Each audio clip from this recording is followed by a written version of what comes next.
Good evening. I would love a giant DHD button.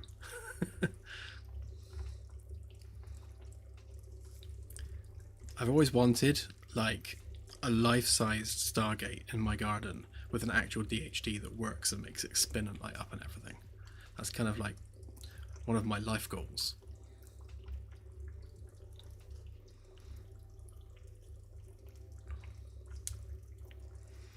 And yeah, thanks AJ, I had actually forgotten to do that, so well done.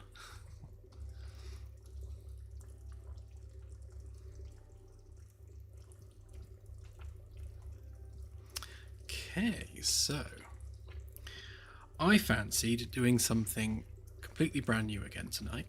So yeah, let's try some comms gameplay. Again, the whole point of the next year is to focus on gameplay as much as possible. So we need various different kind of pillars of gameplay that need to be built up so that we can make the whole experience kind of cohesive. And comms is obviously one of those things. So let's see whether we can get that piece of the puzzle at least started. Wrong button.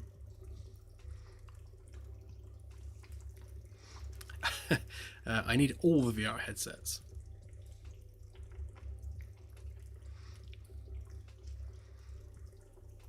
To be fair, that's actually a legitimate need as well, because they all are slightly different with different controllers and different mappings, and what might work for one might not necessarily work for the other, so it's good to have a selection to test with.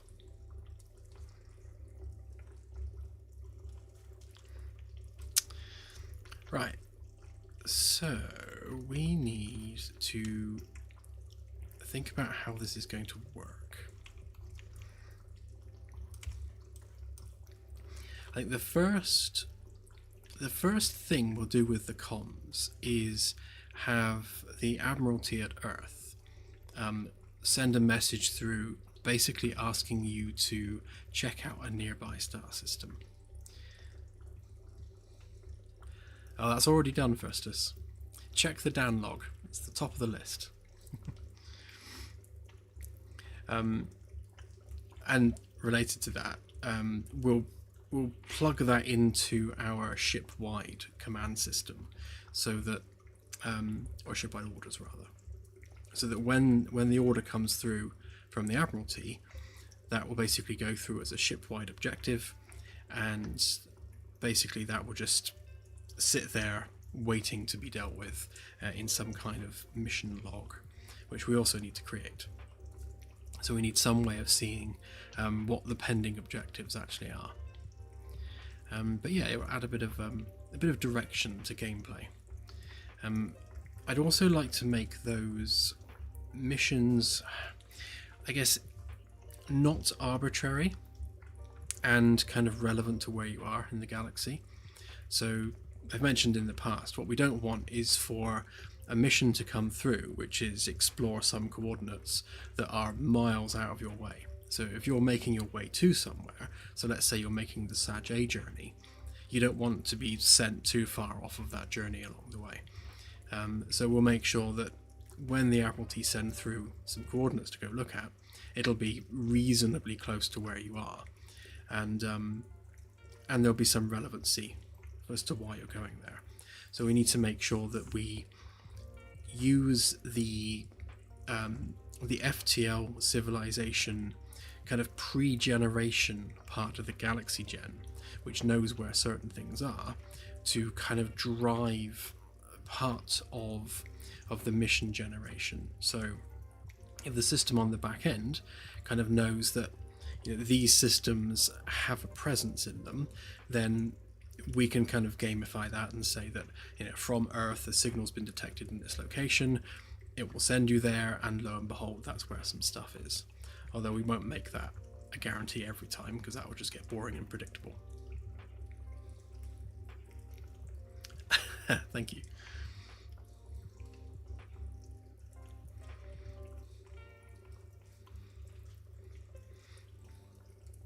The full scope of comms. So it's going to be very multi-layered, and there's going to be a bit of a balancing act between what shows up on comms and then what shows up on the short range sensors. So we want some things like a distress signal would be something that comes up on the comms console, not necessarily the sensors. So we need to make sure that we've got that kind of split as to where things can be discovered from. Obviously, if you're hailing a planet, that's how the initial diplomacy will have to take place over comms. We'll have carrier signals that appear, and we'll probably handle that in the same way as we do the sensors, where you'll just have a list of targets, and those targets are essentially carrier signals that you can lock onto and broadcast on. So if you fly up to a habitable world and you've got a carrier signal there, then that's how you hail them and say, hi, we've just visited your system, and they will either freak out or not, depending on the kind of people they are.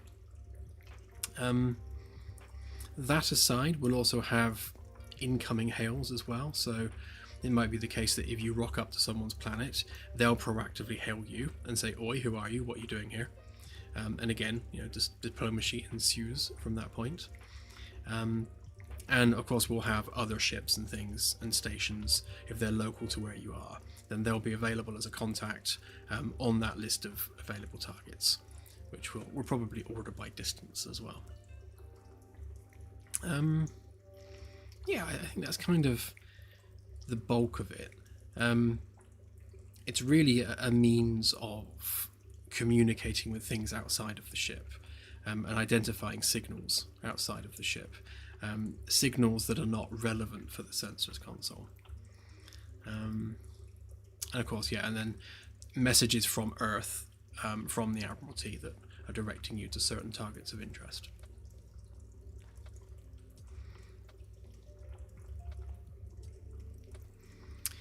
Yeah, shuttles are like a work in progress right now.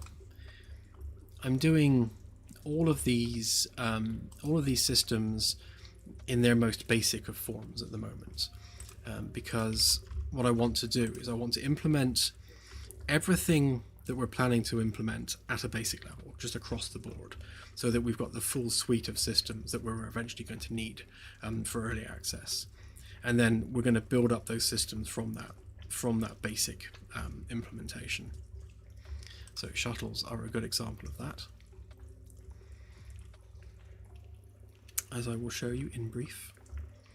So there is a shuttle, and if I go through there, I am now on said shuttle, and you can see that the ship is below us. So the shuttle and the ship are completely separate environments, and what you're looking at down there is actually a proxy of the Magellan. It's not the real Magellan. And then what you're looking at up there is a proxy of the shuttle. It's not the real shuttle. So we've already built the system for managing the player's location separately between shuttles and the main ship. So like this now has the capability to go flying off and be elsewhere in the galaxy compared to the ship. So if you were to fly the ship away, the shuttle will remain in orbit around Earth and be completely independent of the main vessel. It's essentially a completely separate vessel in its own right, as far as the game is concerned.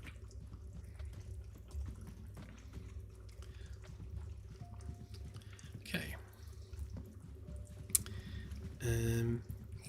So the task for tonight is to make that come up with something.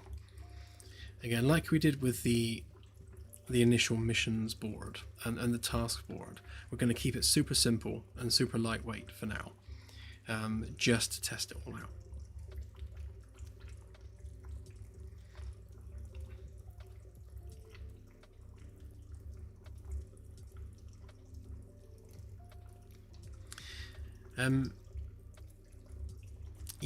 So when it comes to decoding an alien language, we're going to have that take place via by the research labs. So the idea is you'll send a probe down to a planetary surface.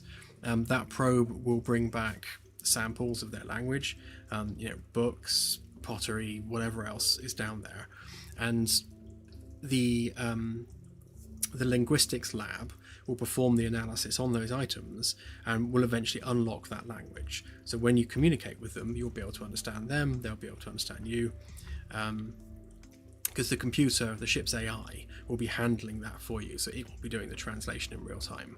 But of course it can't do that until you've given it enough source material in order to understand their language. So that's kind of where the science gameplay loop will kind of fold into that.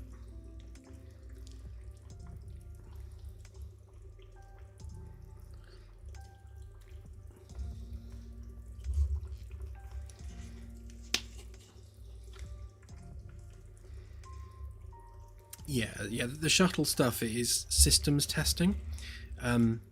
So the important parts, or at least the big success that we've achieved with Shuttle so far, is that whole having different ships, having the player be on different ships. And the same is true for planetary surfaces as well. So we've done the same thing there, whereby when you go to the planetary surface, like that, and get blinded, what you see in the sky is correct. So the skies are being properly rendered relative to the planet's surface. And the same is true for shuttles. So what it does is it takes the player's location within galactic space and then within local space, and it renders the galaxy and local space relative to that location. So it's tied to whatever vessel you're on. So be it a planetary surface, a shuttle, your ship, everything in the galaxy is kind of reformed to shape where that is. And that was kind of one of the bigger systems that we needed to get smooth for this, and that's all working now. So that's kind of like one of the big puzzle pieces done for shuttles. All shuttles need now, to be honest, is proper controls, a proper model, proper interior, and just some fleshing out. I mean, fundamentally they are now working.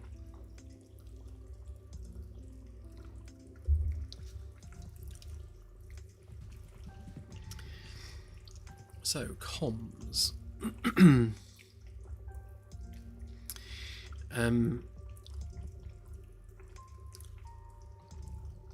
There's going to be a stack of systems that we need for this.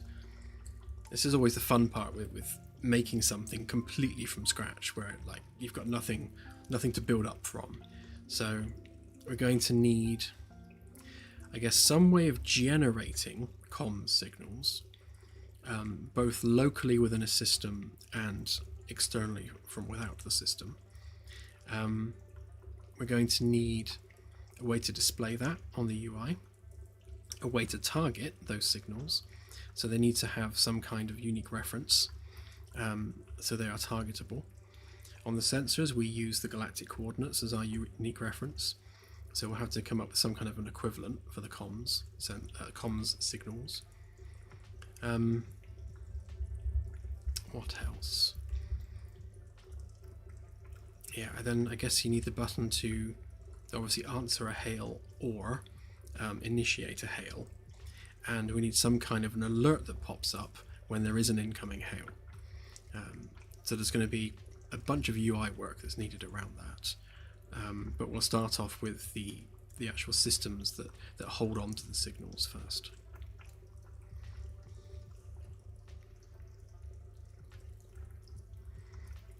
Yeah, every day it's a new random starship.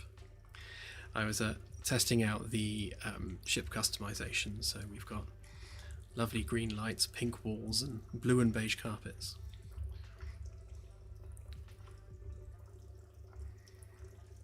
Yes, I guess the comm station would handle some intership comms. Also, we'll do that from the command chairs as well, so we'll have them use their command console for doing intership helms.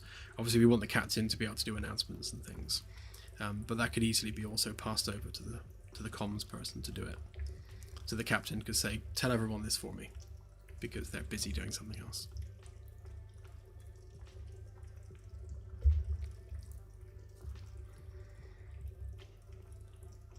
It will for us, yeah.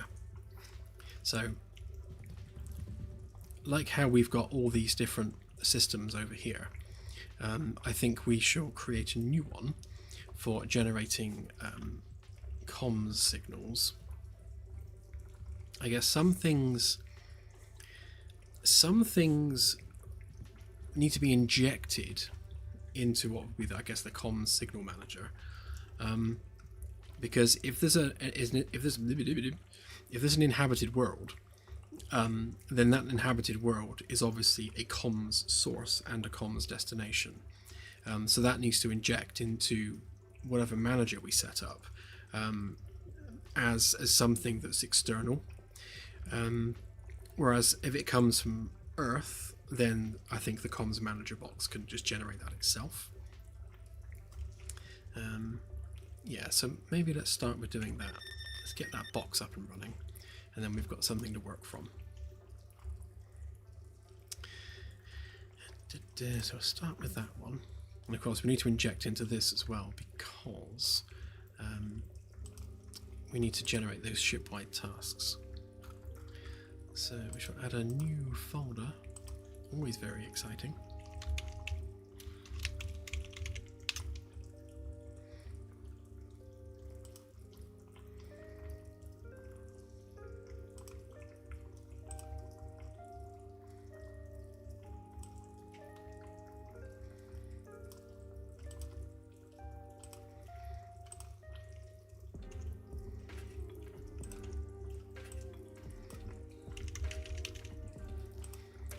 Let's make ourselves a comms manager.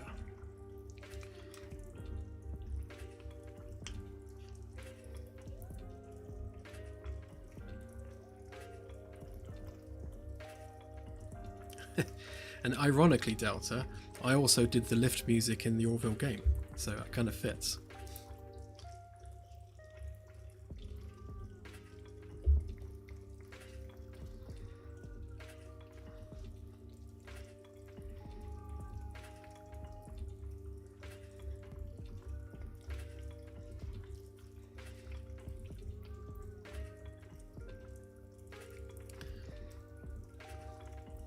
I think we'd put like a ship-wide music broadcast on the environmental controls station.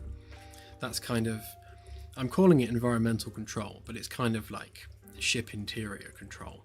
So it will handle things like the heating, the lighting, basically just life support aboard the ship. But also things like locking bulkheads if need be, fire control if need be, and yeah, you know, playing music, because why not?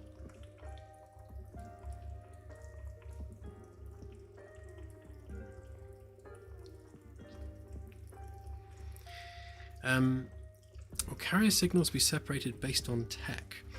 I guess so, yeah. I mean, there are obviously different ways of communicating, so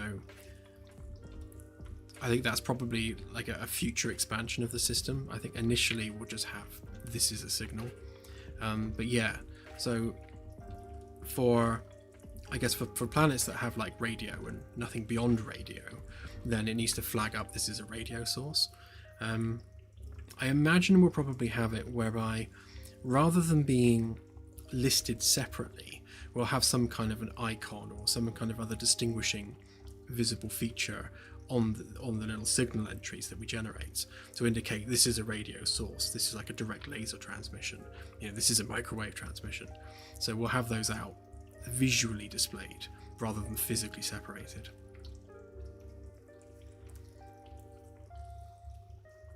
And I suppose when it comes to targets, so if we have like a carrier signal target that you're broadcasting to, that carrier will also have some kind of technology designator associated with it. So you have to obviously send on that using that same technology. So if it's a radio signal, there's no point firing lasers at it. You know, you need to send a radio signal yourself. But we'll delve into that as we go. Right then, what we're going to need here. So I suppose we also need this guy. Not that you can see it because it's collapsed, but it is there, honest.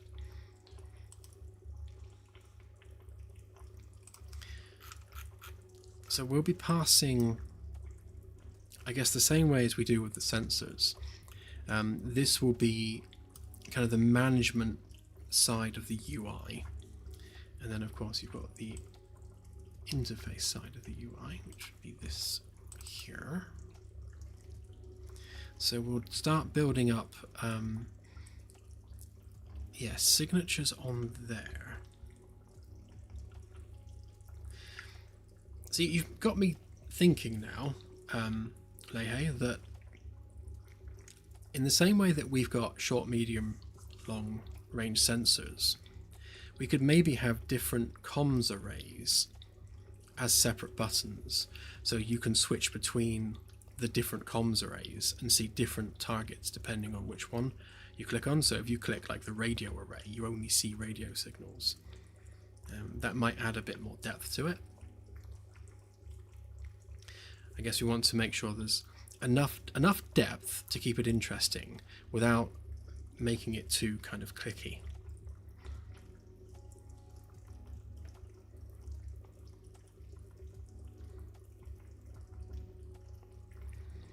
Yeah, I mean, things like black holes and things that do generate radio signals, I guess, yes, they do need to show up on there, certainly if they're within range. So, like if you're next to a neutron star, obviously that's got an X-ray pulse going on, so yeah. Yeah, I would say so, actually.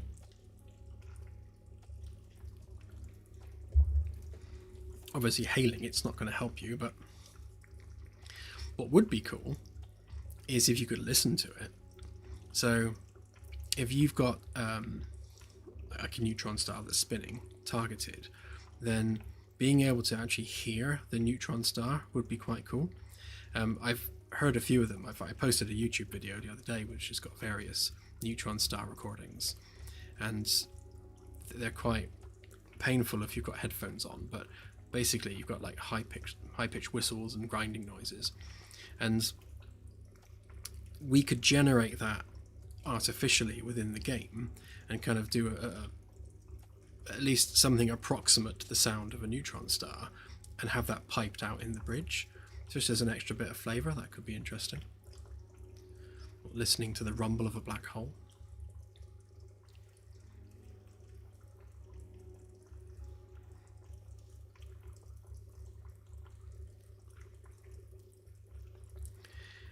Yeah, all of the consoles will have actual keyboards on them.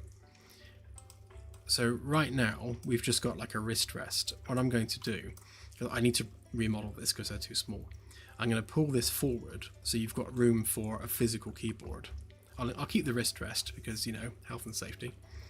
But I'll take the black screen and just extend it down and around, so you'll have basically a digital keyboard on there. And the screen there. So what we'll have is that all the input happens down here and all the readout happens up here. So if we have things like different sensor modes, then we'll probably put the buttons for that down here and just literally reserve the screen only for data display, and then just separate input from output, which does mean that this will need rejigging again at some point, but I think overall that's probably the best way of doing it.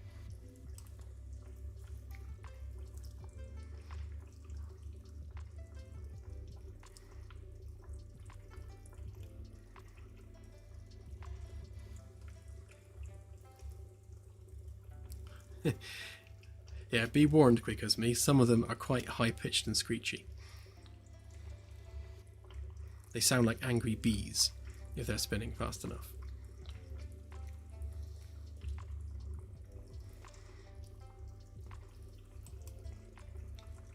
Right, let's add a list view to this. This is where I need to remember how to make list views, because they always confuse me.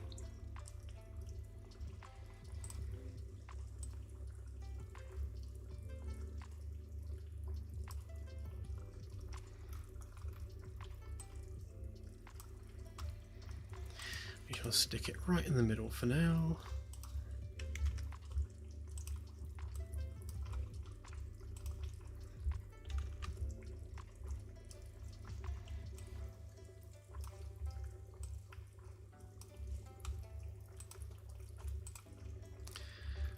and then we shall give it its list view class, and for that I think we'll just we'll borrow the ones we set up for the tasks on the tasks board, which I don't think I've got here. Oh, I do have here, that's handy.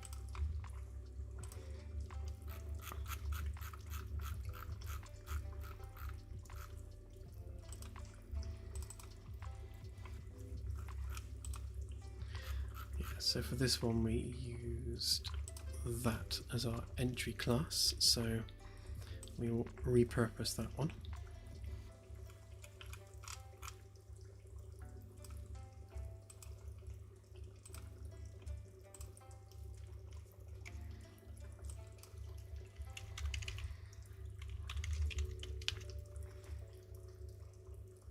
Might have several variants of this depending on what type of signal it is.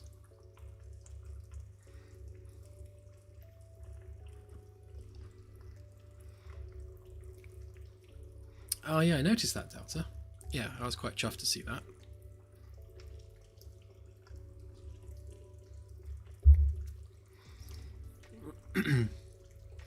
It's kind of it's a bit of a double-edged sword, being featured by big YouTubers, because yes, it's awesome to see the game featured like that, especially when it's a YouTuber that I used to watch regularly, like before even becoming a game dev.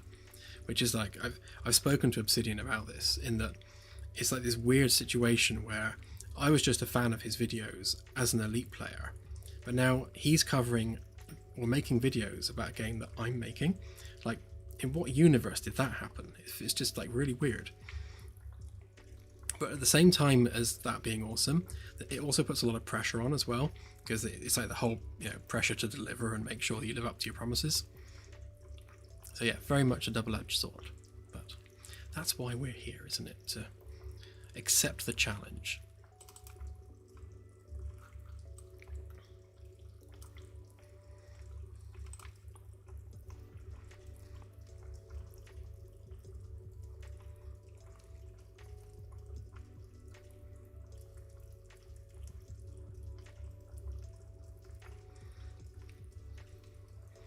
Yeah, well, when it comes to diplomacy, I definitely do want to build in the ability to either pick a side in a conflict, with obviously consequences of doing so, or as you suggest, mediate between two different species, like being the I guess the neutral voice in a conflict, and mediating that conflict could be a really good bit of gameplay.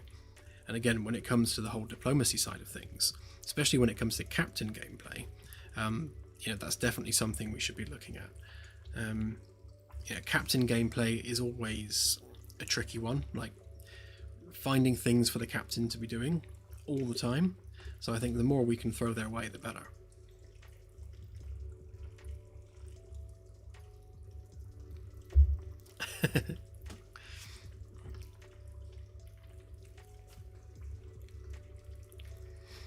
It's funny because I often name things weird things just to test it, and then I forget that I've done it and it comes up in the game like that.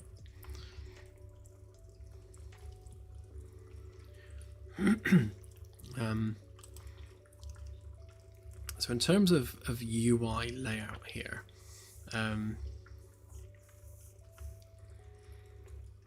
suppose if we just have something like an unidentified radio signal, something like that. I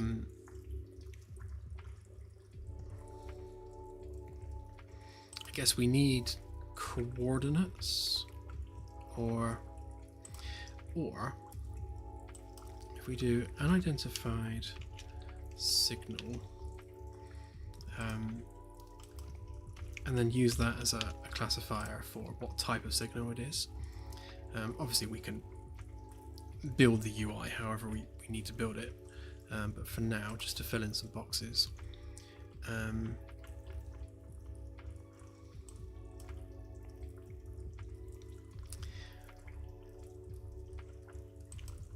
don't know, it could be anything for now. We'll work on that.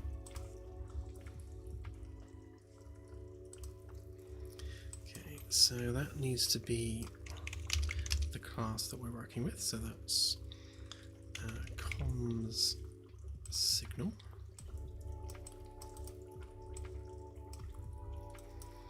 And obviously all of these will need to be redone.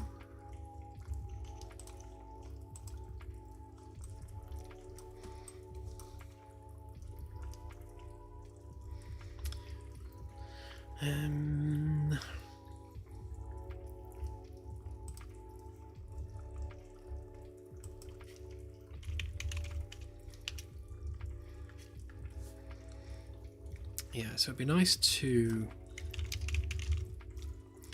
change the target name based on having locked onto it and performed some kind of analysis on the signal. So rather than just having all the signals come up identified already, I think if we have everything starting off as an unidentified signal, and then we can just go through and just click an analyze button, have some UI action whilst it does the analysis, and then you've identified what that signal actually is. So I suppose we also need to differentiate between passive and active signals as well.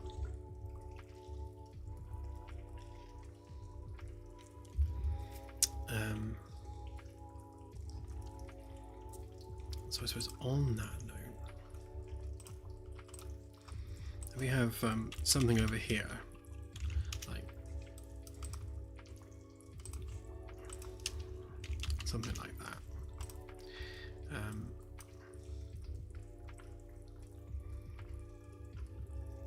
Yeah, and then we'll have different differentiators for things like passive signals.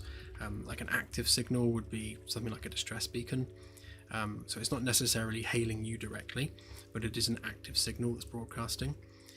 Whereas a passive signal would be something that you would broadcast to, like a carrier. Or maybe we'll just have it come up as a carrier.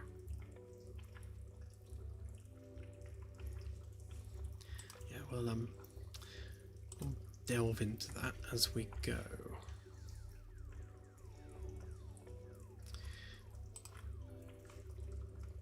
So,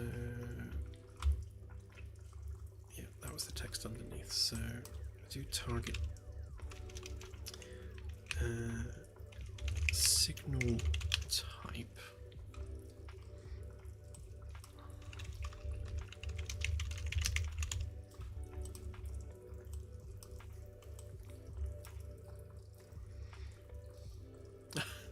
Thank you, Festus. And I should think so too.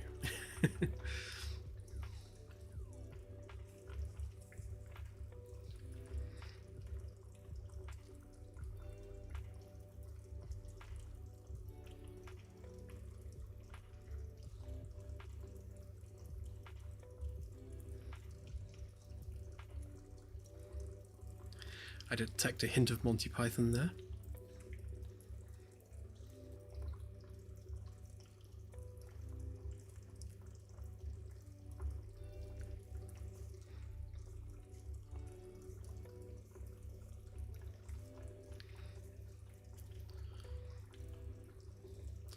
Yeah, when it comes to multiple species on the same planet, or something like with Earth, where you've got multiple nations that are pretty much self-managed, then we need to cater for that at some point, whereby making this decision to hail one nation on a planet is going to anger another one, because why did you pick them first? You know, so there has to be some way of managing that as well, and again rolling that into the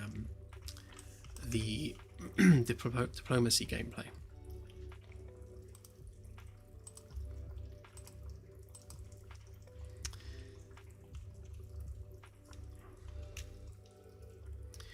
Okay, so we got signal type. Maybe actually if we change that to signal technology, and then signal type can be separate.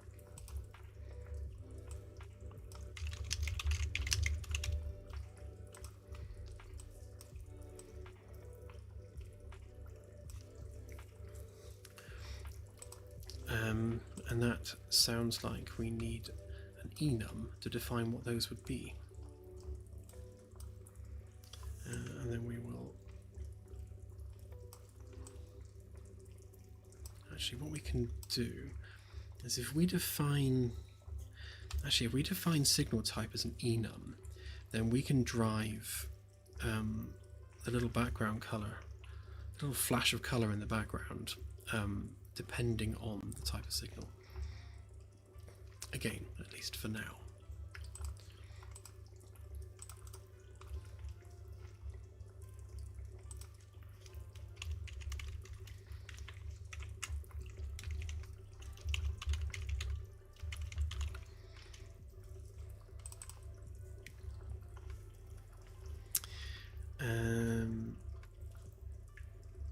Actually, so yeah, so we need two enums actually, because signal types. So we would have passive, active, incoming.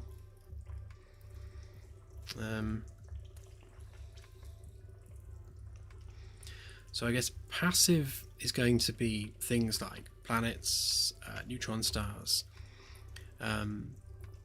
An active would be something which is actively broadcasting. So again, that would be like a distress signal or some other beacon that's doing something.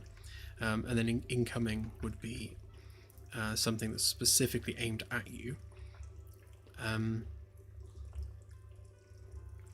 suppose if we add carrier in there as well,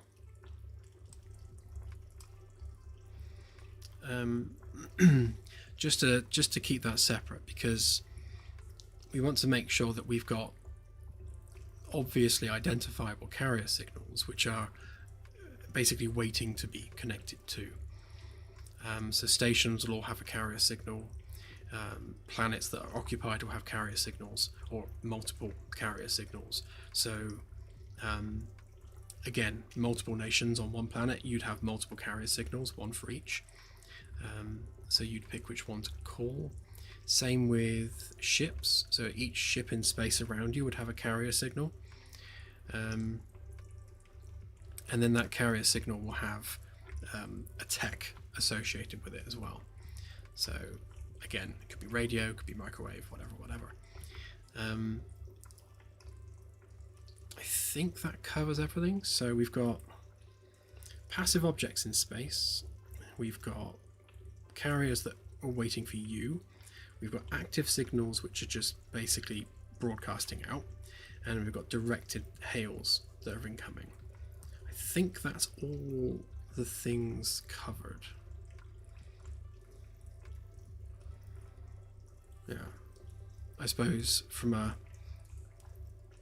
an internal security perspective, we might also need outgoing calls as well. So there could be an outgoing signal that just appears and you're like, hang on a minute, why is that there? Maybe we'll add that as well, just as a thing for the future in case we need it.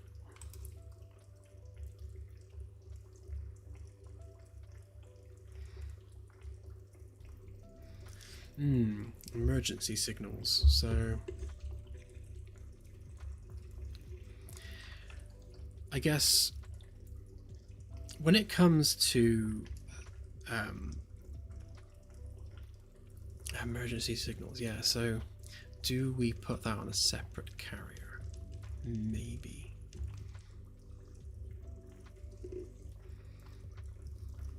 But then, so I think what we would do, if it was a classified or secure comms, then we would have an additional identifier on, like, beyond the basic description.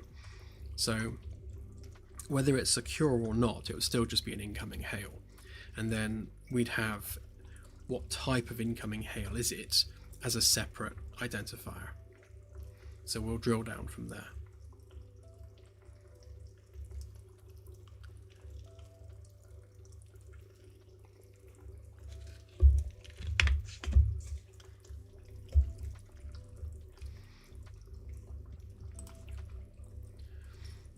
Okay, so if that is the type thematically. Then we also need the tech. So signal tech.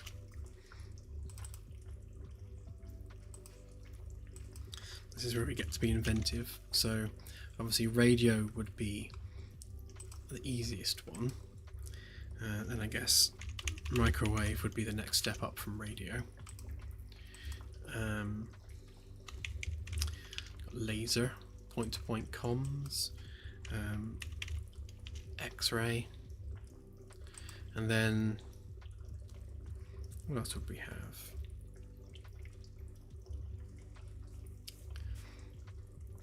Just trying to think about the way we communicate on Earth. So radio obviously is the predominant one. We do communicate with satellites via laser now. Obviously you've got microwave transmission for point-to-point. X-ray sources obviously would be mostly stars and such. Yeah. Yeah, and then I guess beyond that it's the sci-fi stuff, isn't it? So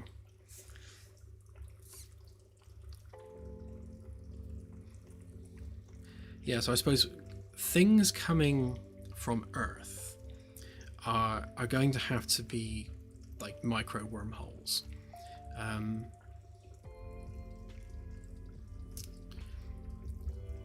We haven't come up with a name for that tech yet.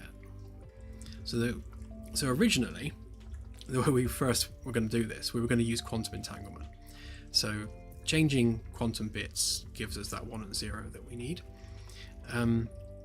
But it's just not feasible. You know, once you touch an entangled particle, it breaks the entanglement, and you know, no matter how much we kind of hand wave it in sci-fi, it doesn't change the fact that, you know, physics tells us it's not possible.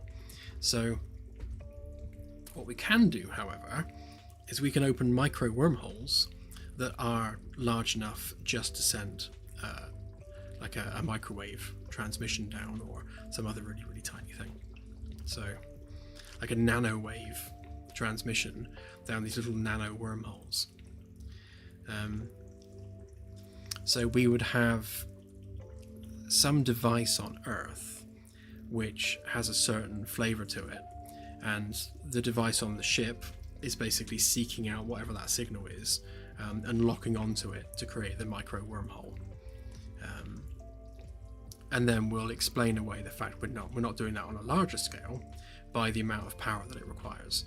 So whilst we can open up micro wormholes for a small amount of time for comms, we can't generate the kind of power needed to create a wormhole large enough to walk through, for example. So no stargates.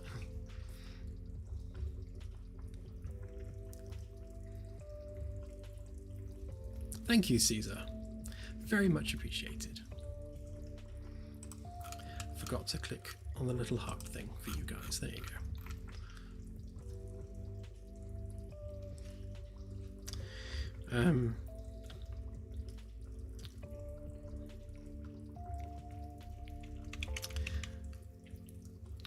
Do we call it quantum?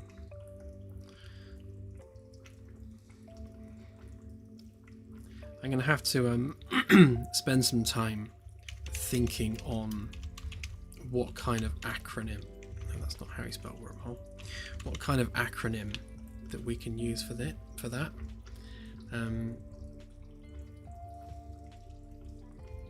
Like some kind of an array name. Yeah. like an MWDT, like a micro wormhole data transmission, something like that. We'll leave it as just micro wormhole for now, and I'll come up with some clever name for it. And I suppose we are also dealing with hyperspace, so we'll have some kind of hyperspace comms, like a hyperspace comms beacon of some kind.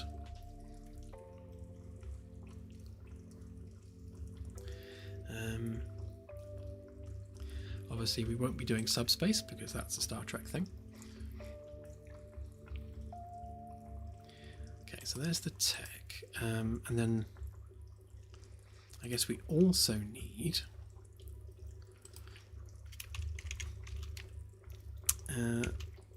signal category, maybe.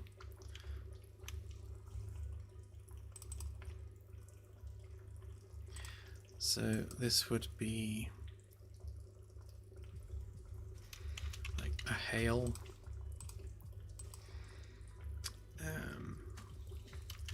distress signal.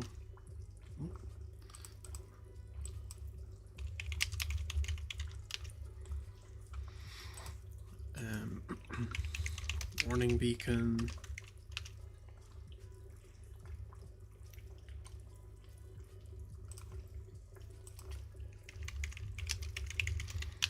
Comms channel for the carrier.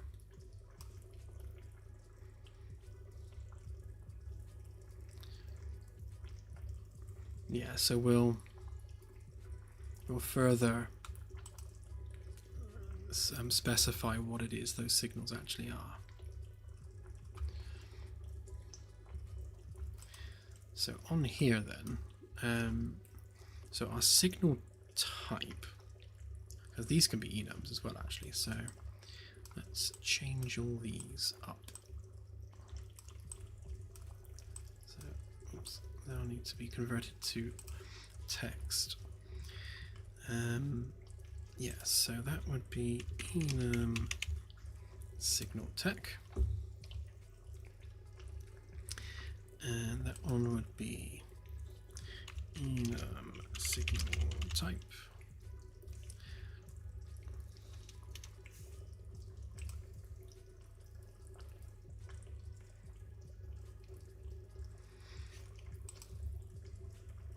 Of course, it's doing the whole having to search through every single blueprint thing. I don't want that as a separate window, thanks.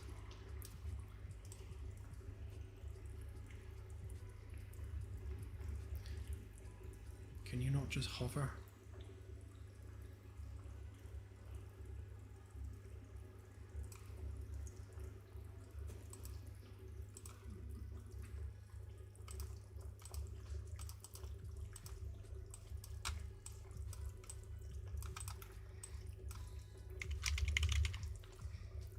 Okay, so convert that to a string, and then that will get converted to text in a really convoluted way.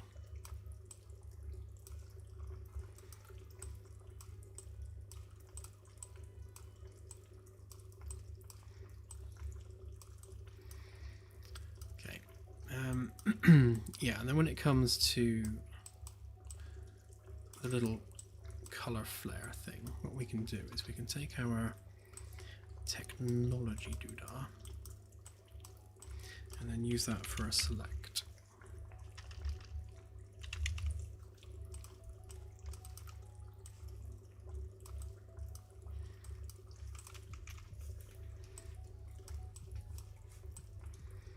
And we'll just have a different color for each one. So radio is going to have to be brown, isn't it?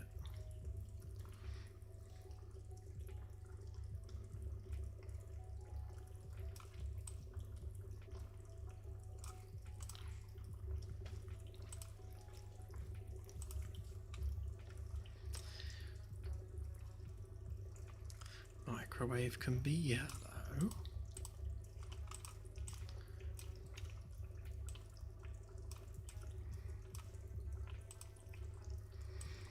Laser can be red, blue. Let's go blue.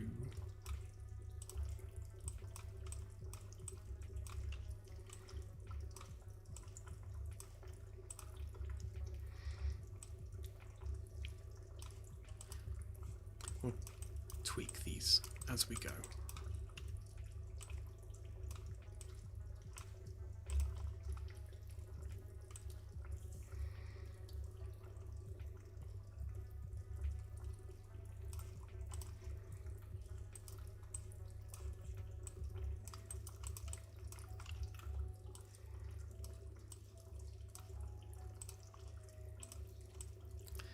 Actually, if we make the hyperspace one like a purpley blue, and then that one can be green.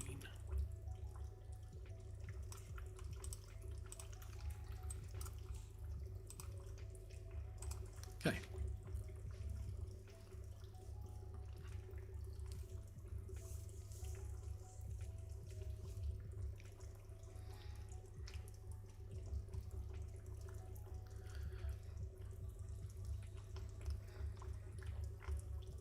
Hey, three amigos. I'm doing all of it basically. So this is the comms panel itself and how we are going to be generating just signals no matter where they come from.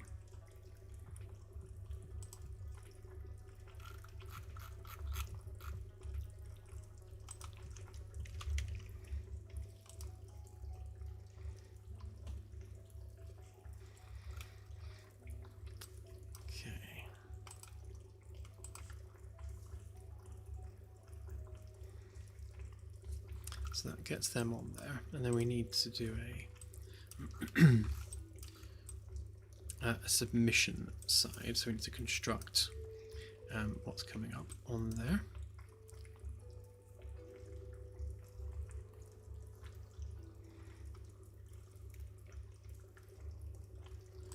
So we'll take our list view, clear list items, and then basically make the new one. So I think it was construct object from class,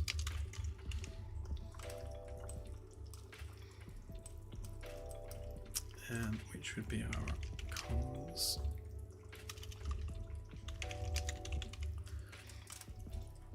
Okay, and then we can set up our variables and then add.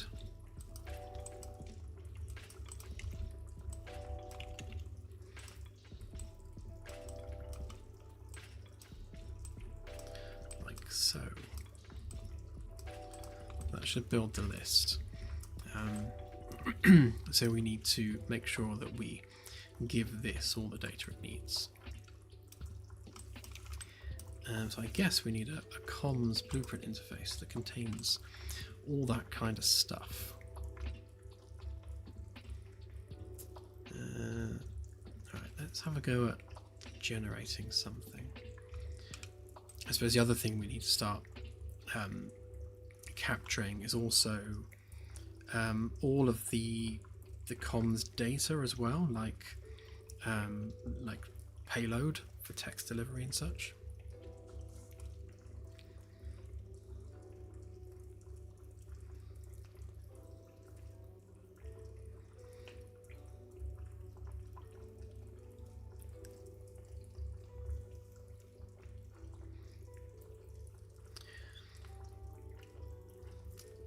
Yeah, I guess no reason why not, Randy.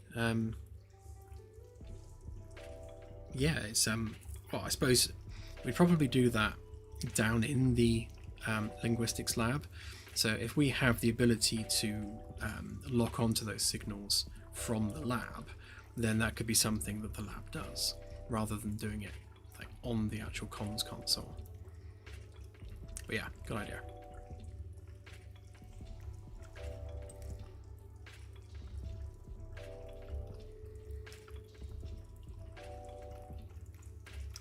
Right, so before we start building our list then, we need to start generating some content for it. So on our comms manager. Yes, we don't want any of that stuff. Or that.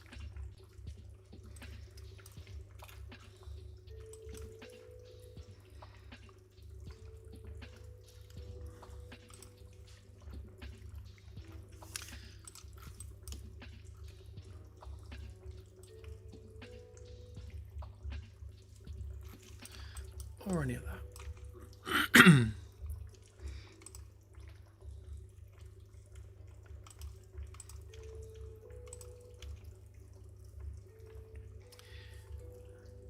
Okay. So I think the first thing we'll do then is we'll just generate a random set of signals and just make sure they actually come up on the UI, just to be getting on with. So we do for loop, and then we'll just do a random int in range. Let's say 5 to 10. So we'll just generate some random stuff to go on there. So we're going to need a struct to hold our data, and an array to store those structs. So if we do a new struct,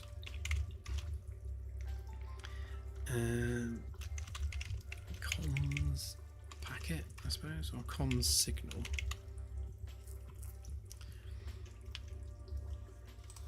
I guess we'll handle the actual data packets separately, because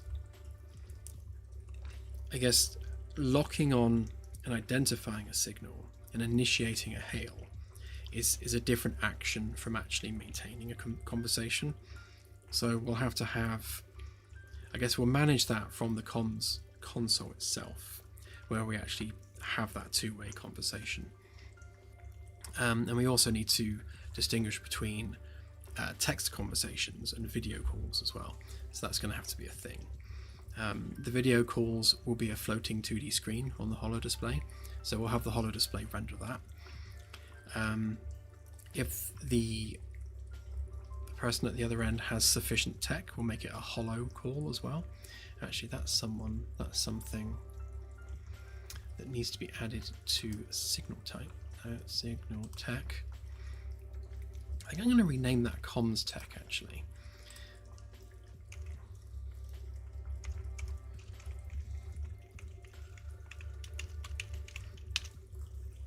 It's kind of more fitting for what it actually is.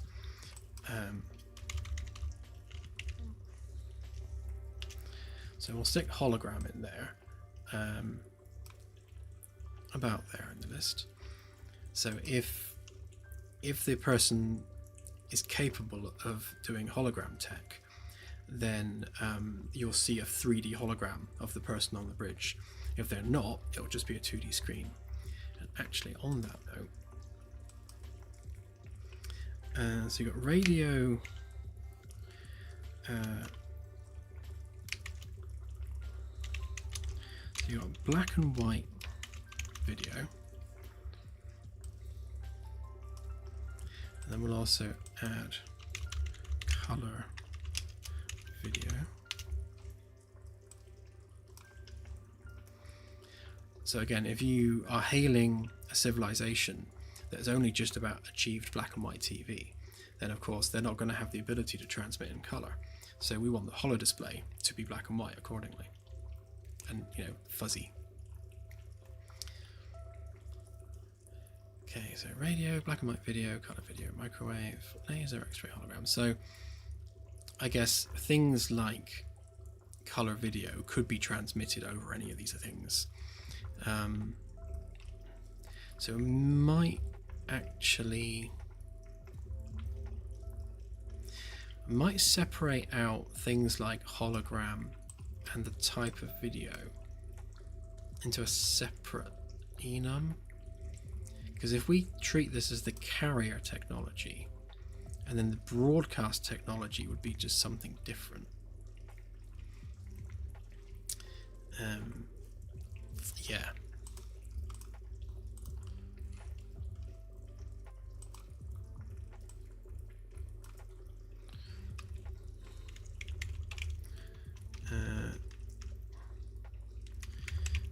Yeah, so that's broadcast tech.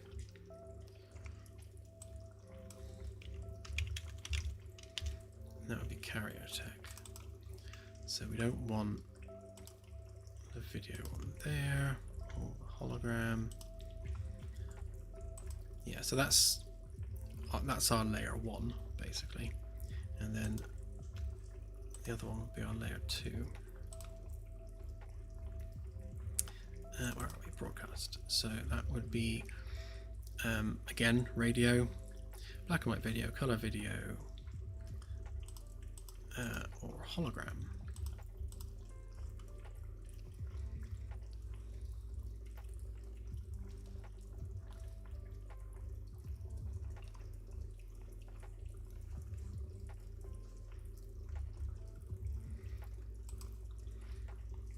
Yeah, I think that'll just about cover it.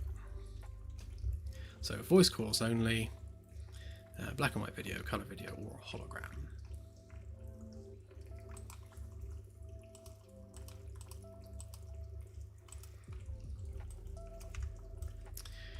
Okay. Right, yeah, so then we need our struct, don't we? So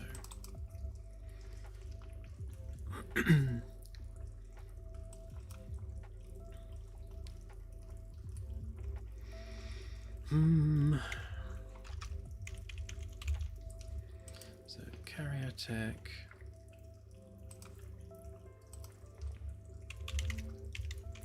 signal type,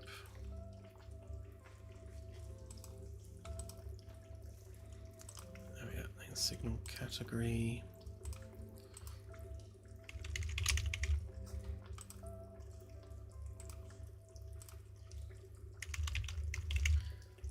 broadcast tech,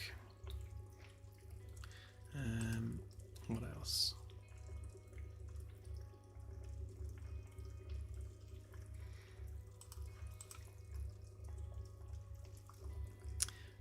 I guess some kind of description and or title.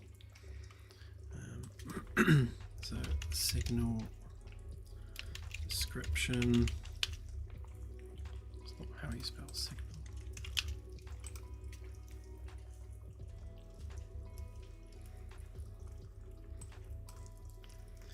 My brain's a bit fuzzy tonight because I started well, probably a 72-hour fast. I'm 24 hours into it now, almost exactly.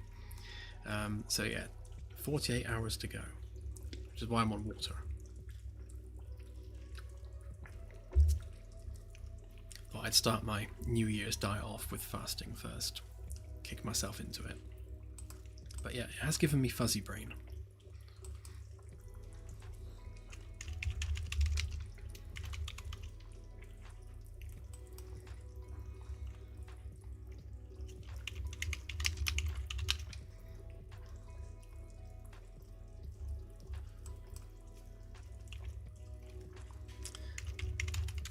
I suppose I can simplify this, can't I? So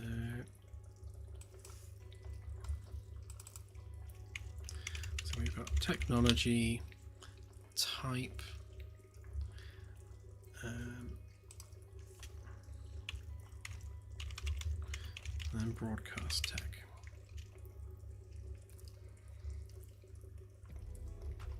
And I guess we'll just add payload. So the payload can probably be another struct because we'll have I imagine a bunch of stuff there. So like if it's a mission that's being raised from Earth, then obviously we need the details of that mission as part of that payload.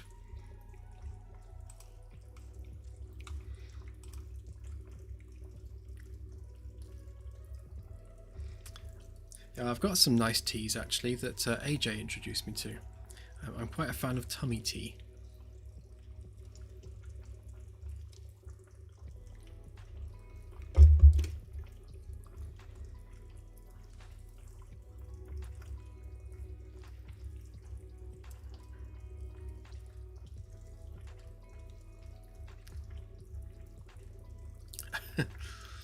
Good question, quick as me.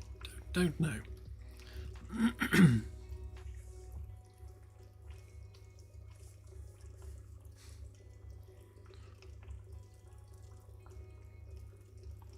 Ah, very nice. Yeah, I tried some of the other fruity ones that are on there, and I also tried things like the creme brulee one, which it's kind of like sort of tastes like creme brulee in passing, but it wasn't as exciting as I was hoping. But the tummy tea ones are really nice.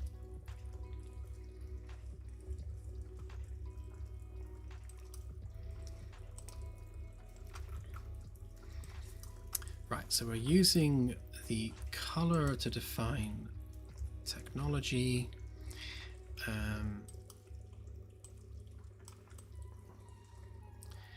Then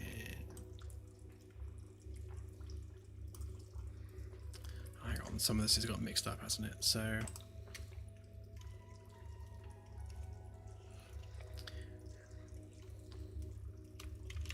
yeah, so that's the technology type. Yeah. So that one.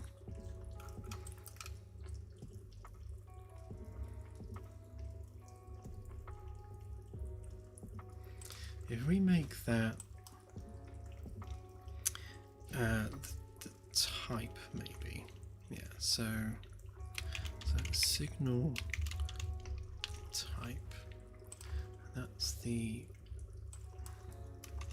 signal description.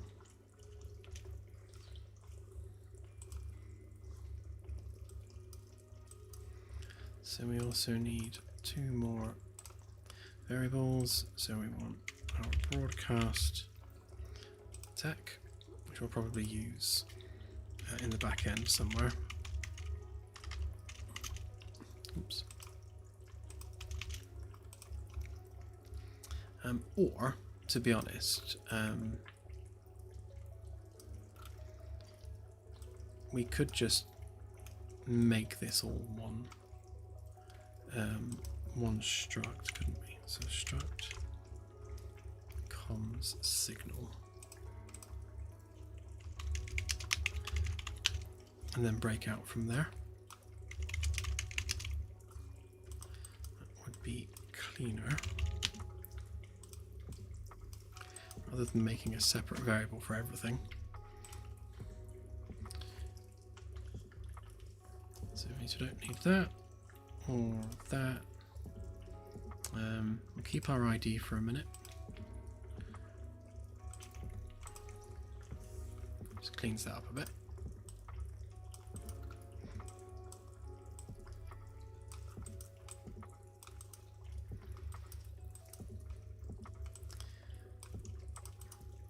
Shuffle these around a bit. Okay, so technology, move that up there.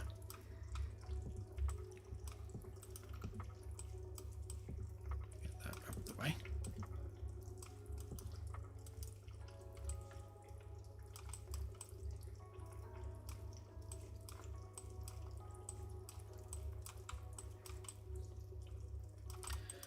I do like to keep blueprints orderly if at all possible.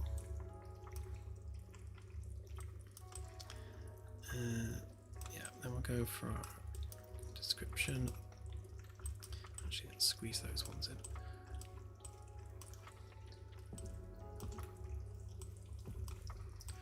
Okay, so signal type.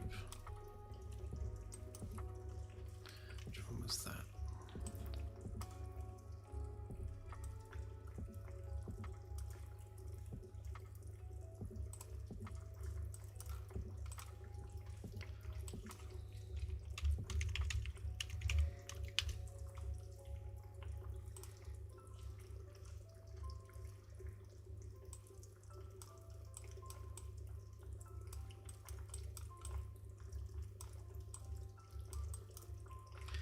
So we don't need to worry about the broadcast tech at this stage until we actually want to start displaying something, which we won't be doing anytime soon. Yeah, that should at least get those UI elements populated with data, which means on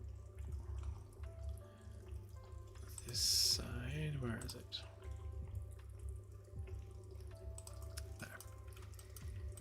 So when we construct this now, well,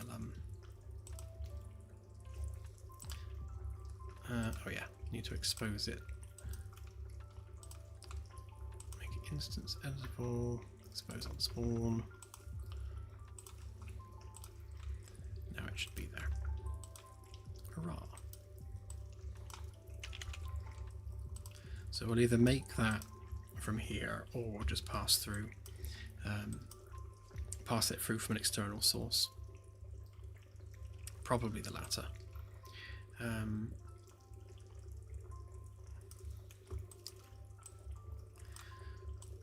That said, we should have enough, at least just to test it.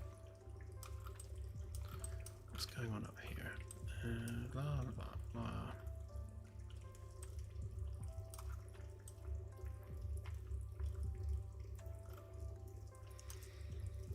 I'll replace that with our more modern version of it.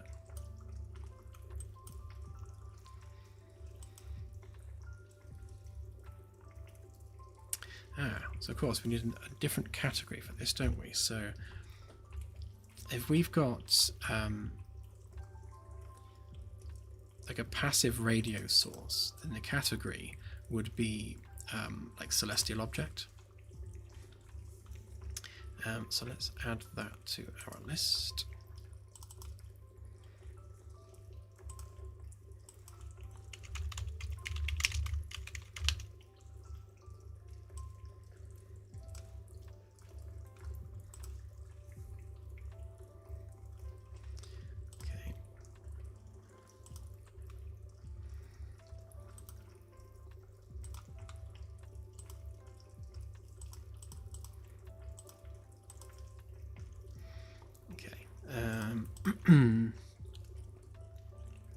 So until we do anything with it, it should just come up as an unknown signal.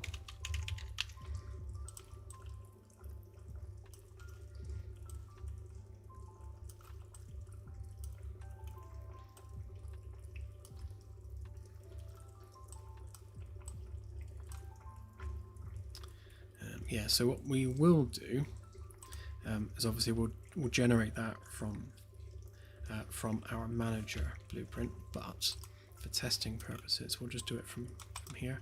In fact, I may as well copy paste that.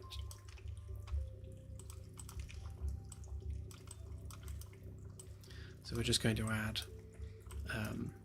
5 to 10 basically celestial objects broadcasting on whatever they broadcast on. Now, that should be enough. Let's give that a save and give it a try.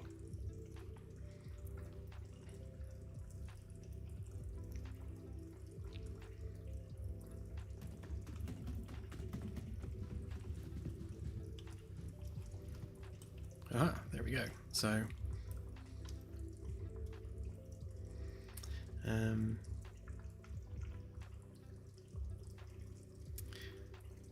I forgot we had a second box there. So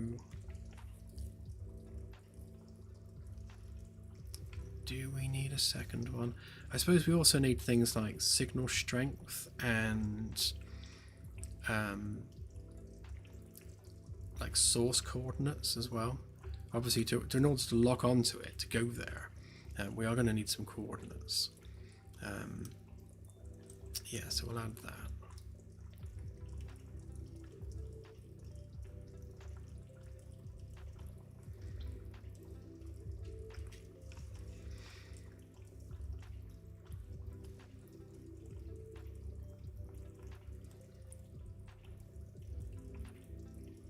I might move the designation of whether it's passive or not up there, and then like incoming hail or whatever maybe down there, although we're not going to know what it is until we've done a brief analysis of the signal.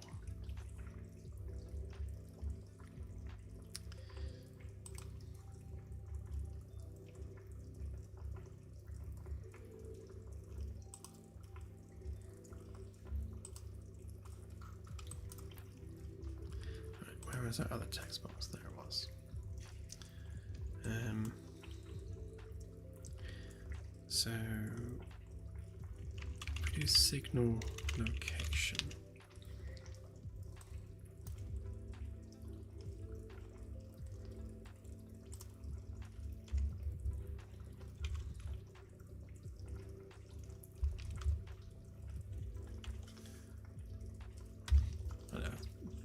approximately where Earth is.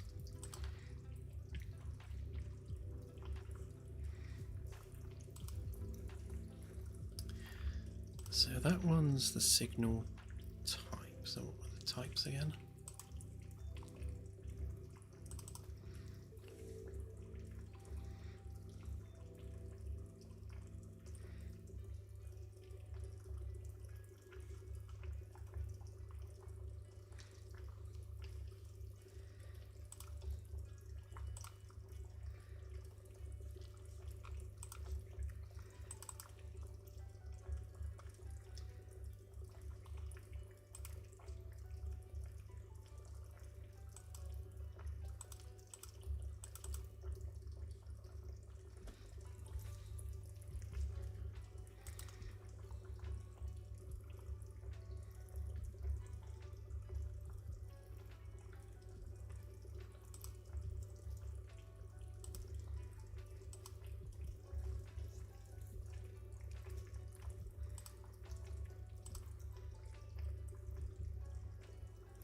Yeah, so I think we'll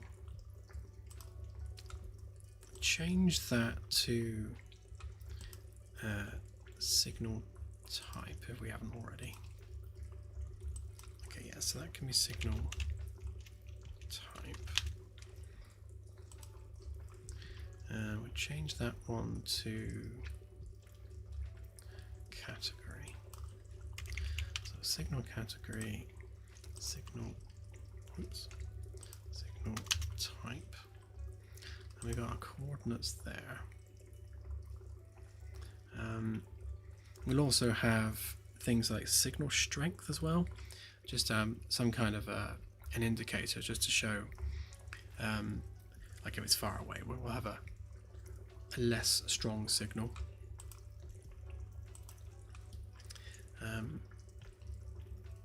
Yeah, and we'll just use the technology as colorization for now.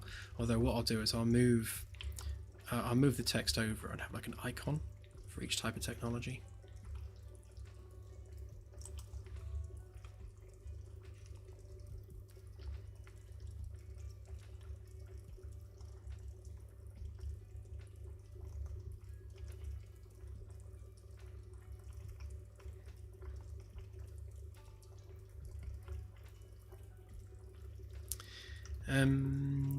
Yes, I agree actually.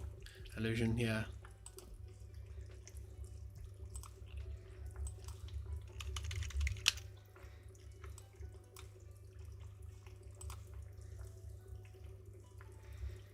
Yeah, because what we're sending to the UI obviously needs to be driven by what we know on the back end data-wise. So if we don't know what the signal is yet, then as far as the UI is concerned, it's unknown. But yeah, we can hold whether or not it's a different type of signal elsewhere.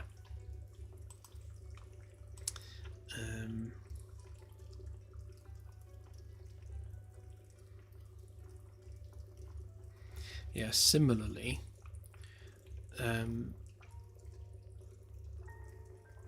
there's going to be an unknown on here as well, so we do need to take that into account.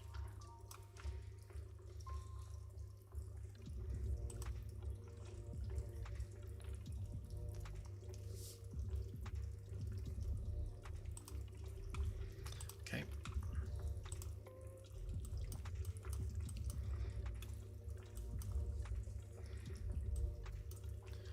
So category and type needs swapping around. So category goes into there. Do I not have type exposed? No, I don't.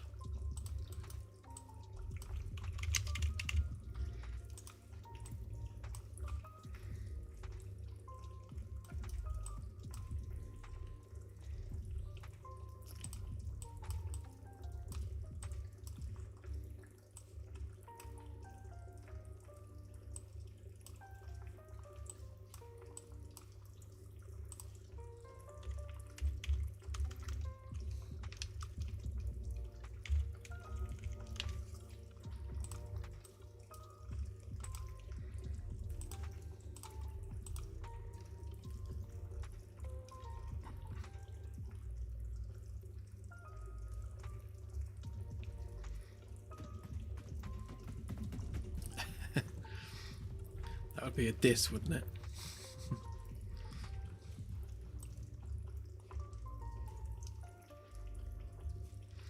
Yeah, okay, that feels better. So we'll have what type of signal it is, and then kind of where it's coming from.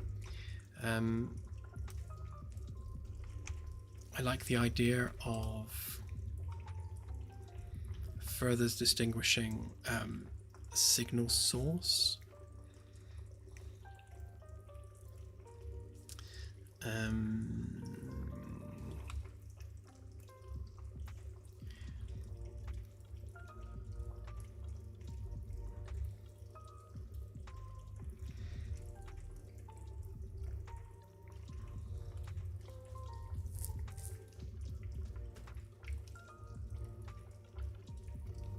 Yeah, we don't care about errors.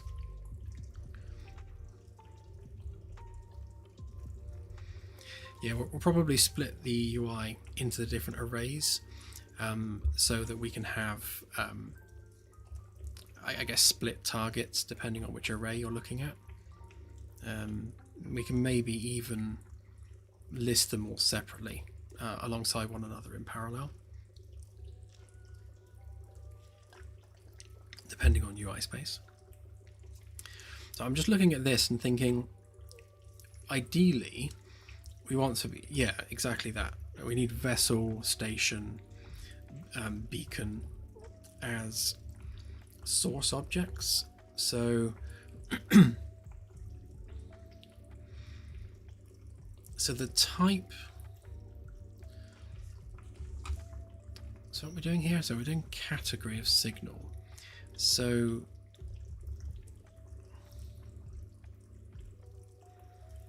yeah, so category is what the signal is. I think we're going to need a source enum as well.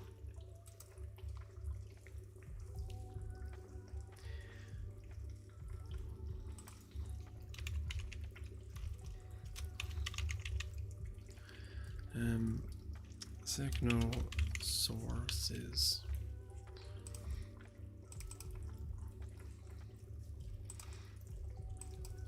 So I guess you've got surface, station, vessel, beacon, and then again celestial object, and unknown.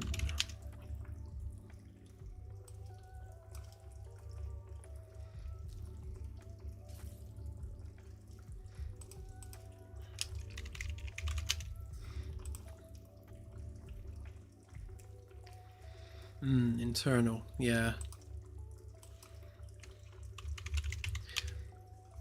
I can't see us doing much with internal to begin with, but yeah, we'll certainly we'll add it to the system as a possibility.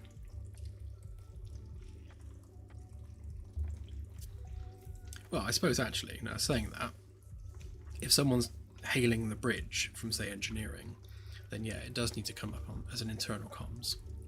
You're quite right.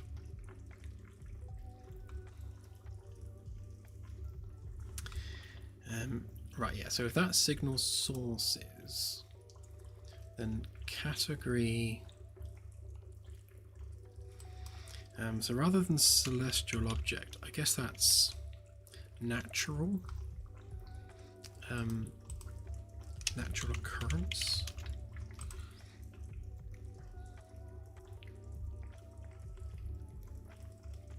Something like that.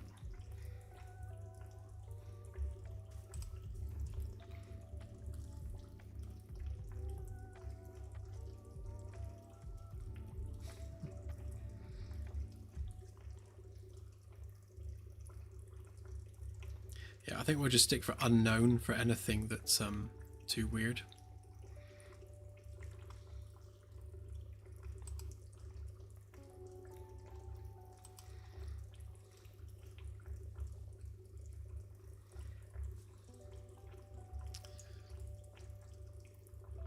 So if we, let's add that to the struct as well. So that would be enum sources.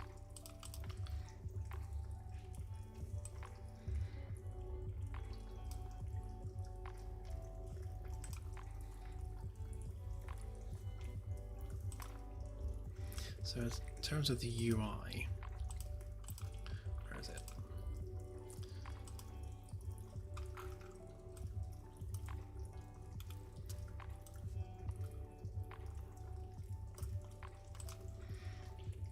So if that, so if we're just testing it with celestial objects, then, so that would be natural occurrence, and then like celestial object.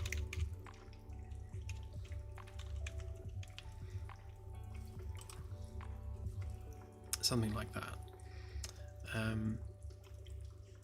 So on here,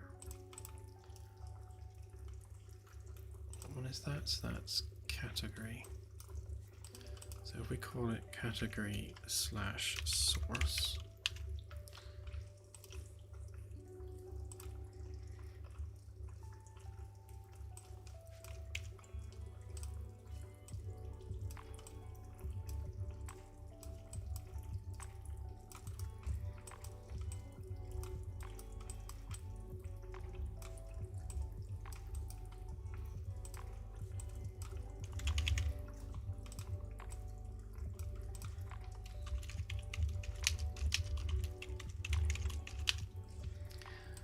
category source fact. Don't even need to do that if we're using format text.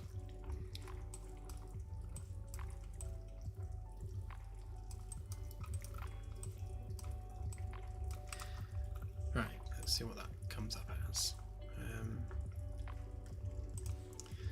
Just for testing purposes, let's set that to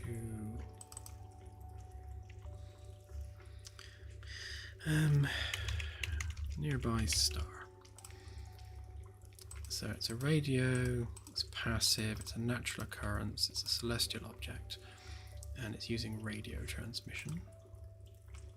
Could just as easily be X-ray, of course.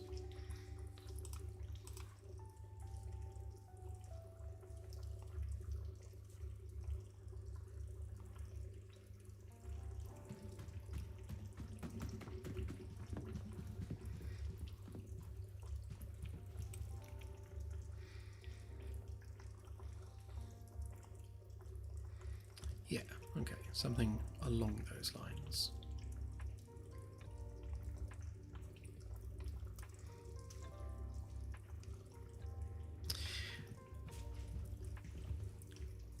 Yeah, so when it comes to frequency scanning and such, I definitely absolutely want to have like a waterfall graph for different frequency ranges, and then as you scan through those frequency ranges, you'll be able to identify signals kind of like in the noise that stand out.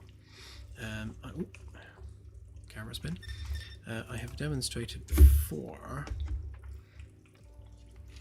using an online radio thingy.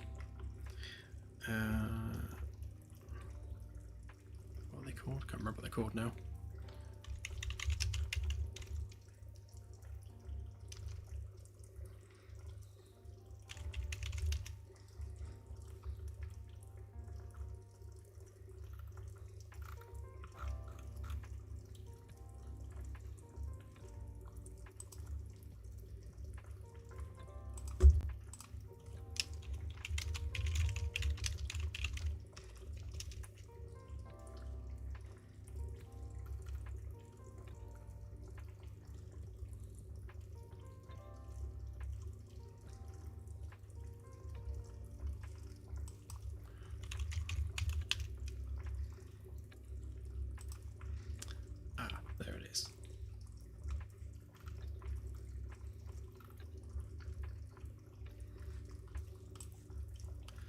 so this thing. So you can see that as you go through the different frequencies, you get signal strengths, and I think it would be really cool to have something like this on the comms channel. Where is the make it quiet button? Ah, there. I was worried it was going to be like painfully loud then. Let's go somewhere where they have lots of signal. Yeah, so if you were to imagine this as basically the UI for comms, then it'd be really cool having these waterfall graphs showing that, oh, there's a signal there. So you can actually visually see that there's a signal.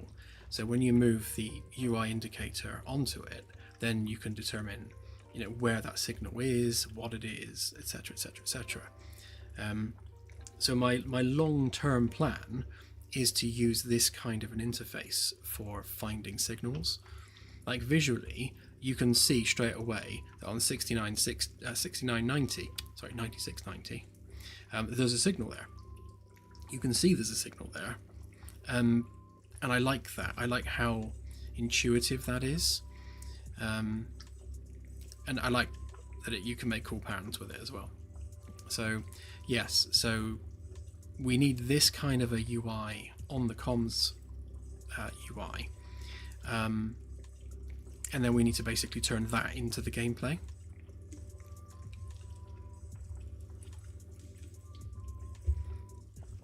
I think basically it's just an amplitude thing. So the higher the amplitude, the brighter the graph.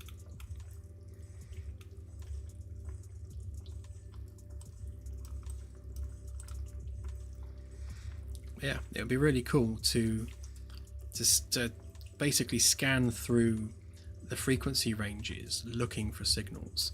So when you rock up to a planet, you'd basically bring this up, scan through, and look for like a carrier signal that you can then lock onto and initiate a hail.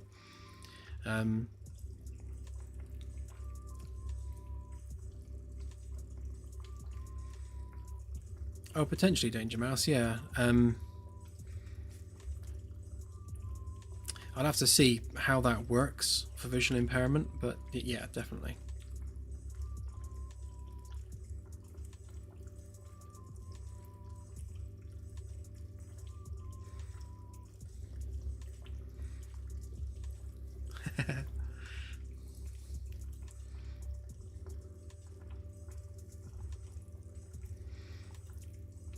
But yeah, so that's the goal. That's what I want to do with it. And then obviously once you have identified, or at least I guess once you've moved the graph onto an area that has obviously active signals, that's when this would appear on the UI. So these UI elements would appear and disappear as you're scanning back and forth through the frequency ranges. And I guess that has to be distinct from incoming hails, which would obviously have to be handled instantly.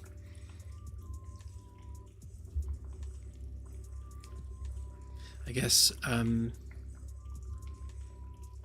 yeah, I guess the only thing that would be awkward with such a system is if you want to hail a nearby ship. So we might need a more automatic system for vessels that are nearby.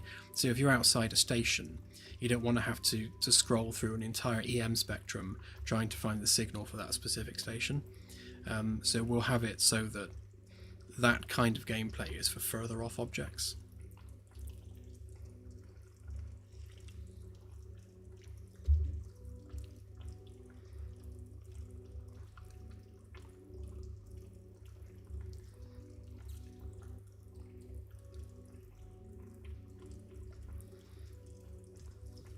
Yeah, absolutely. But again, that's, you know, we're building all of this iteratively, so we will iterate in that direction.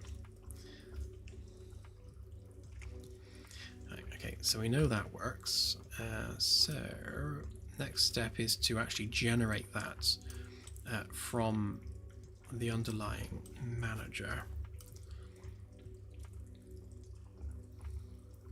So I guess this needs visibility of the comms UI.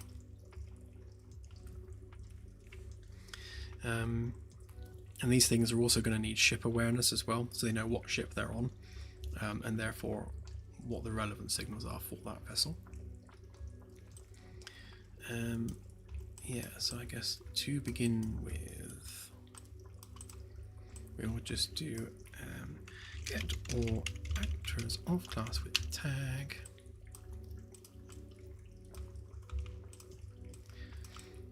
We'll just grab a reference to our comms console, which is what?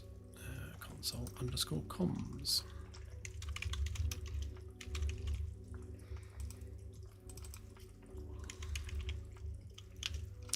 That'll do. And then we just need to make sure that on said actor, we make sure that we add that tag so that we can find it.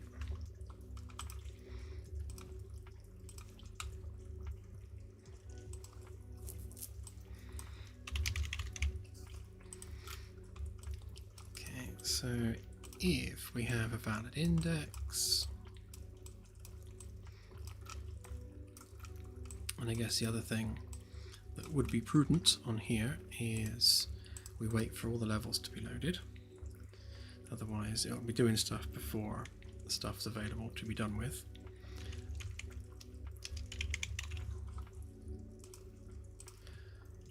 So bind global event by name.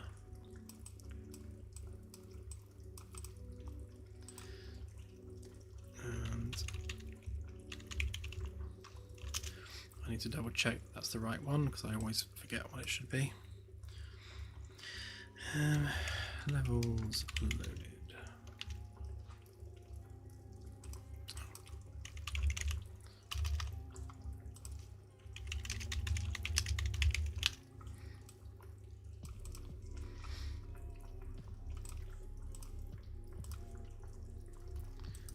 Loading complete, that was the one.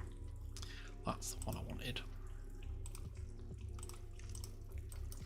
Right, so this won't start looking for the comms panel until all the game's levels are loaded, so it knows that it's ready to be searched for.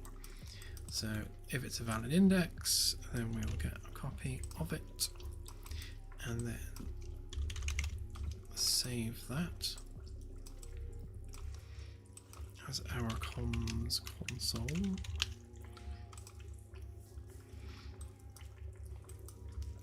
Okay, so what we'll need to do then is we'll need to make our struct array. So comms signals, struct comms,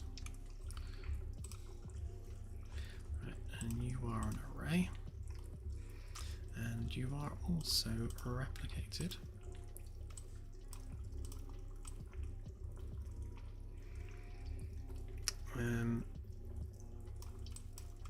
Yeah, actually, so if we clear that just to make sure that it's empty.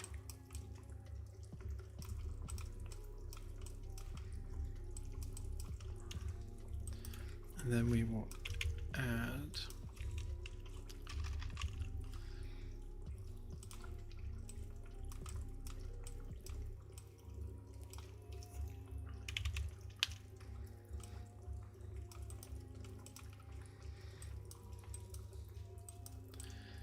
I guess from the completed pin here, that's when we'll do our broadcast to our comms console, where we will tell it to update its list of signals.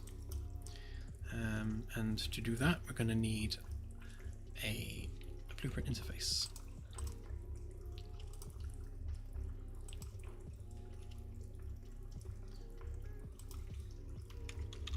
Which we will simply call comms.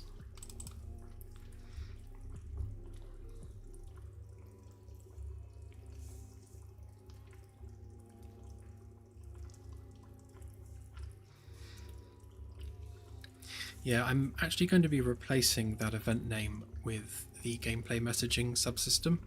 So I need to move away from using that global event plugin. One, because it hasn't updated to 5.7 yet, and two, because it's a needless plugin when the engine now does that itself. So the gameplay messaging subsystem does exactly the same thing, allowing you to send data packets to other classes without casting to them, which is very, very nice indeed.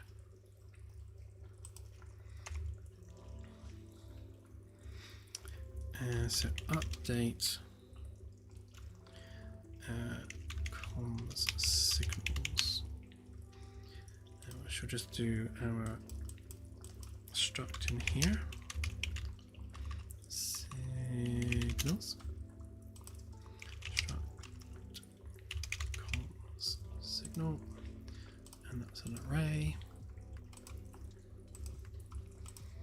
Okay, so we'll just on here we'll do update comms signals that we just made, and we will give it our array.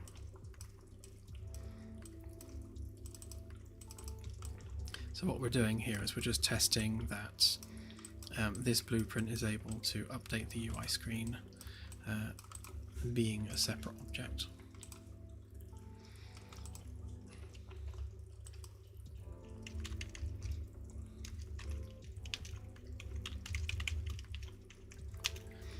Give it a text title.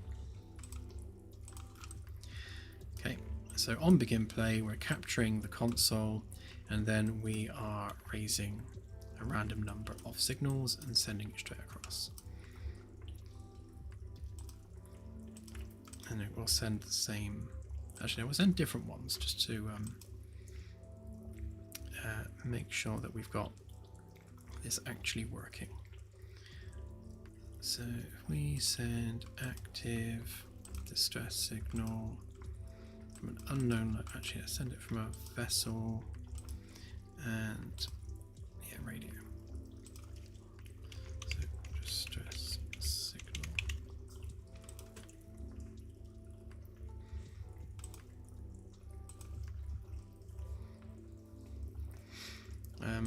Actually, rather than saying distress signal, we'll probably have something like damaged alien vessel, something like that.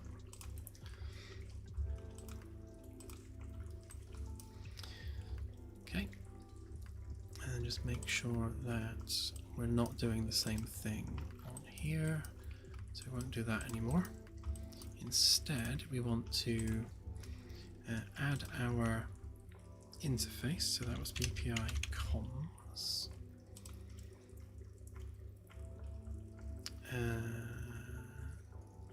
Oh yeah, we do want that one.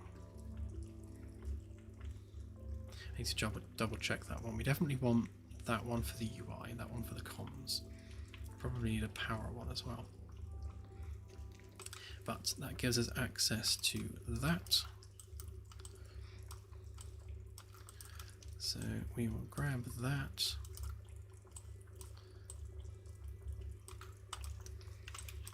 And then we will do a for each on this.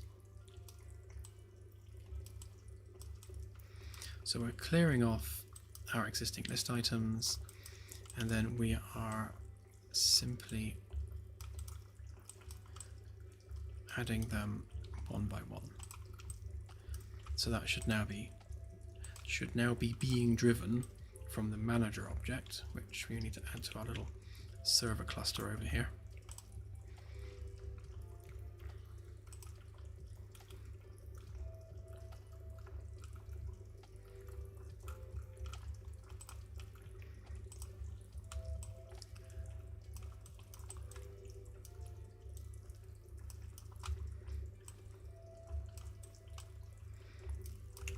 There's our comms signal manager. So assuming that those devices talk to each other, we should have some comms signals.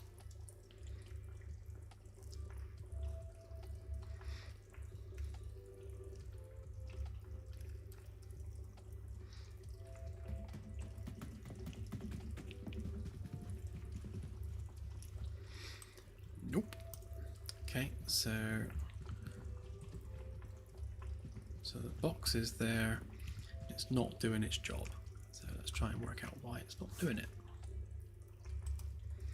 I'm assuming that it didn't find the box, or it's trying to do this too quickly.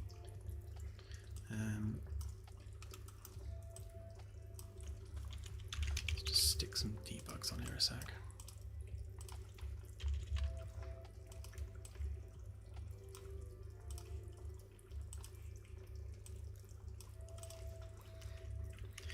Can't find comms console.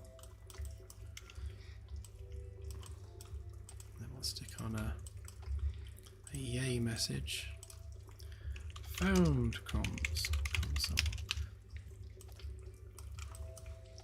Okay.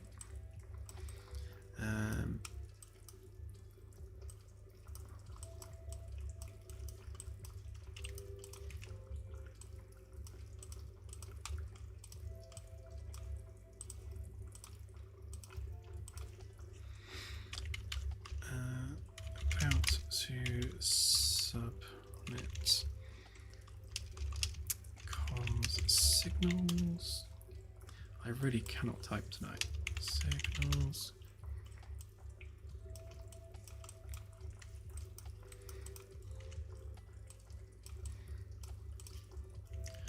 Comms signals sent.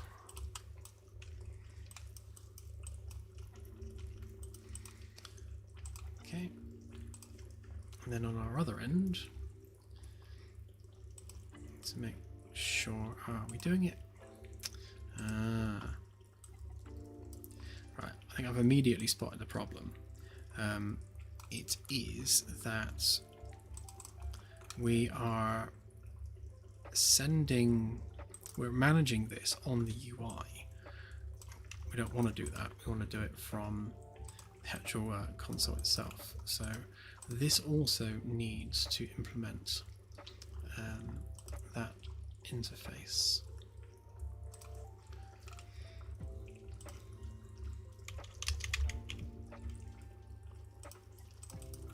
So we can pop that in, and then all we need to do is get our widget. No, not widget space. Get widget and just literally do the same thing. Update comm signals. Like that. So we're just passing it from the blueprint to the UI.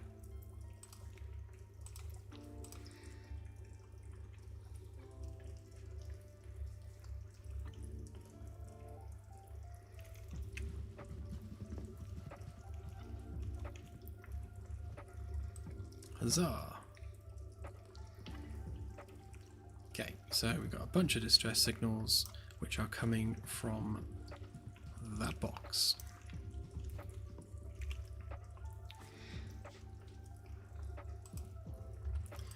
Okay, so we don't need our debug spam.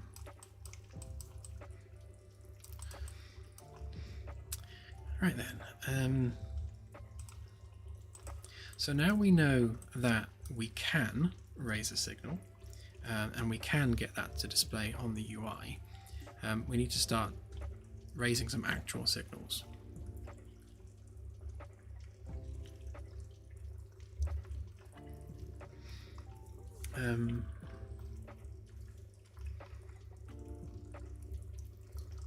What's the best way of doing this? I suppose we need to know, do all planets broadcast radio, and to what extent? Like, is it meaningful?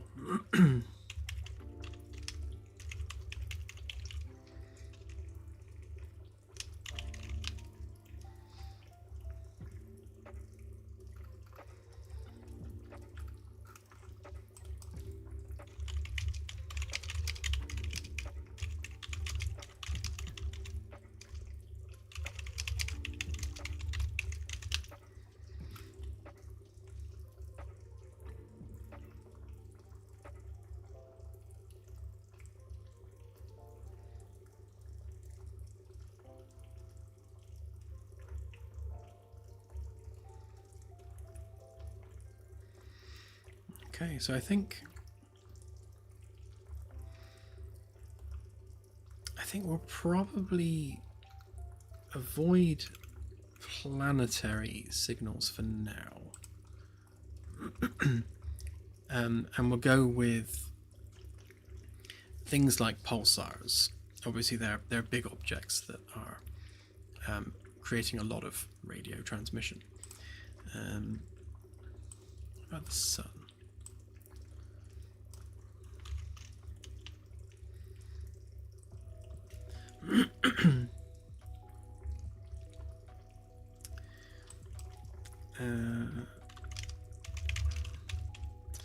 So on what frequency does the sun transmit radio signals?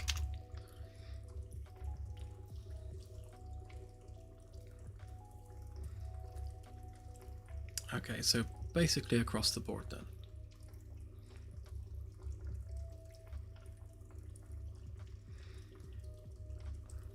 Okay, so every layer of the sun broadcasts on different frequencies. That's nice and confusing.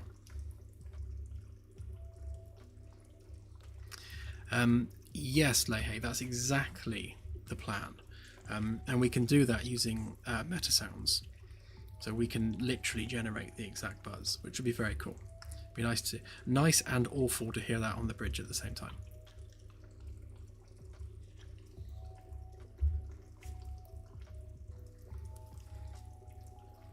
I suppose what we could do is, if we were to have the planets as radio sources, then anything in orbit around that planet can come up on the sensors as a child object, which could be an interesting way of grouping them together.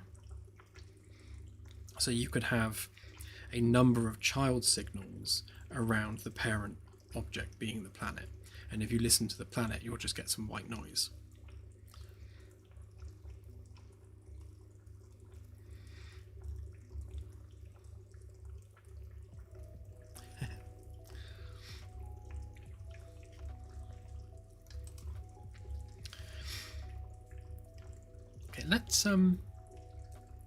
Let's experiment with a payload and having a message from Earth come through, which is directing the ship to a certain place nearby.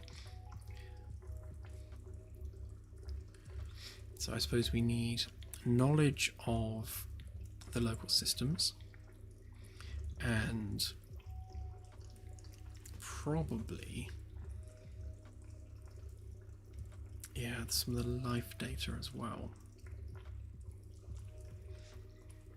Okay, I've got a plan.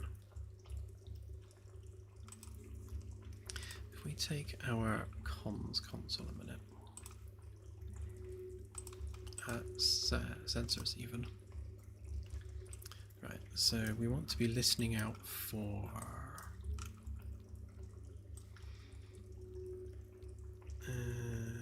that one. No, not that one. Oh, actually, no, we do need that one as well. Yeah, so that's the global event which gets sent out when the local system is generated around the ship. So as soon as you have a matching entry, it generates all the planets and everything. So we're going to need that.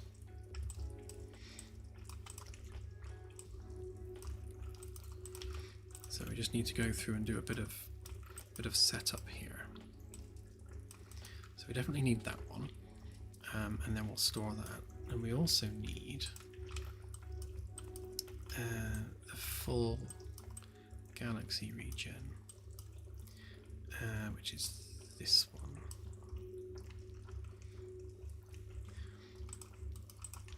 So that's updated every time the ship moves 1 light year.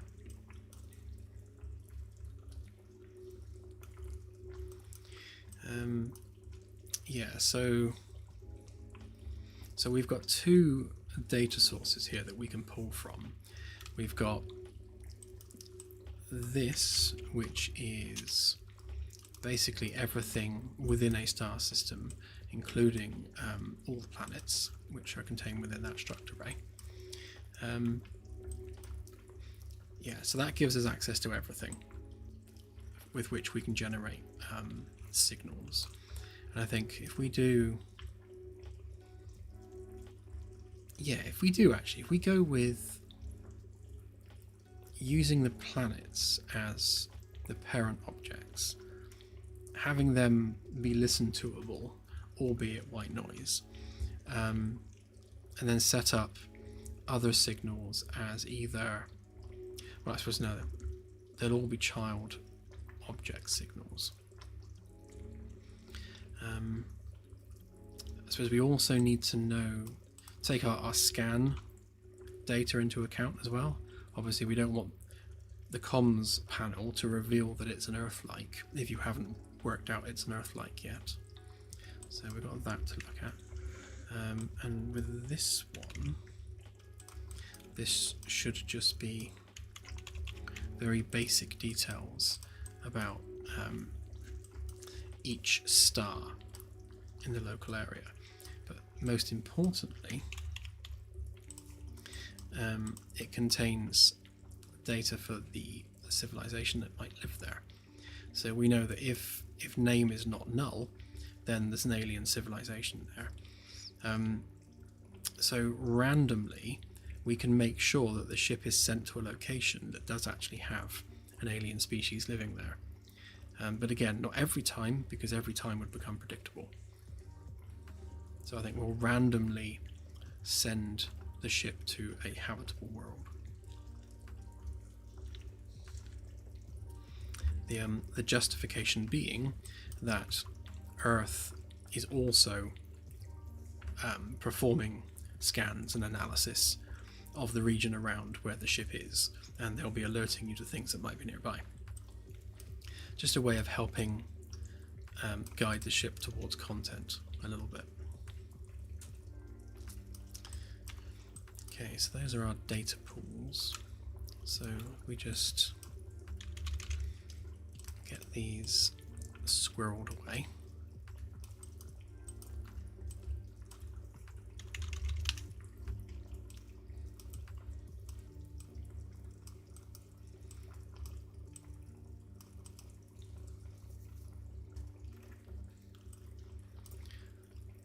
Okay, so again, the first thing we want to do is make sure that we identify that. So we won't bother with that at this point. Just want to make sure we get our comms panel identified.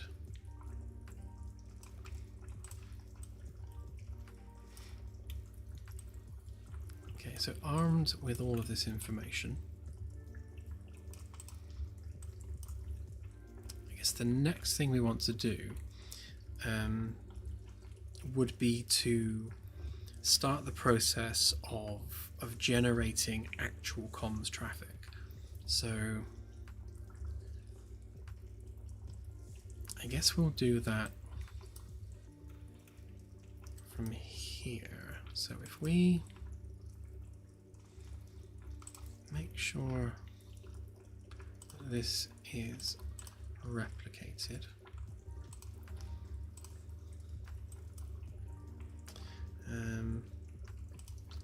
we do need it on the client though, because these Galaxy Gen events are client side. We need to generate the bulk of the data on the client because it's just way too big to transmit over the network. But we can still, actually no, we don't need to replicate this then at that point because it's local. So these are, so these are both going to be local variables to the client.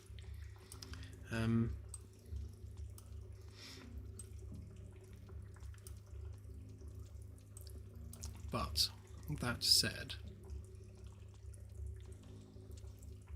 we need to make sure that what comes up on the comms console is server authoritative.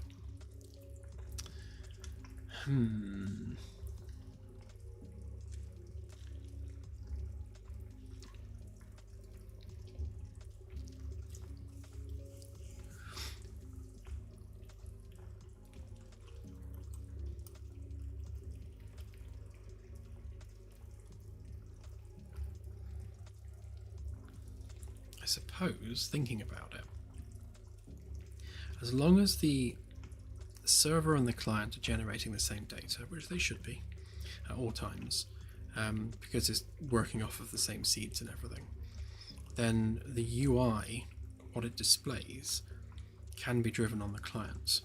What happens when you click the UI needs to be server authoritative. So yeah, so we just handle the drawing for now. So what we want to do from this then is break that. We only want our satellite objects. And then we shall do a for each.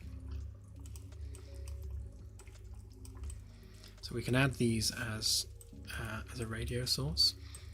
And I suppose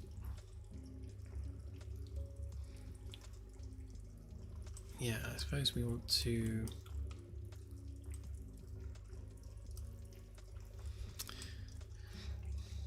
refresh this, but at the same time,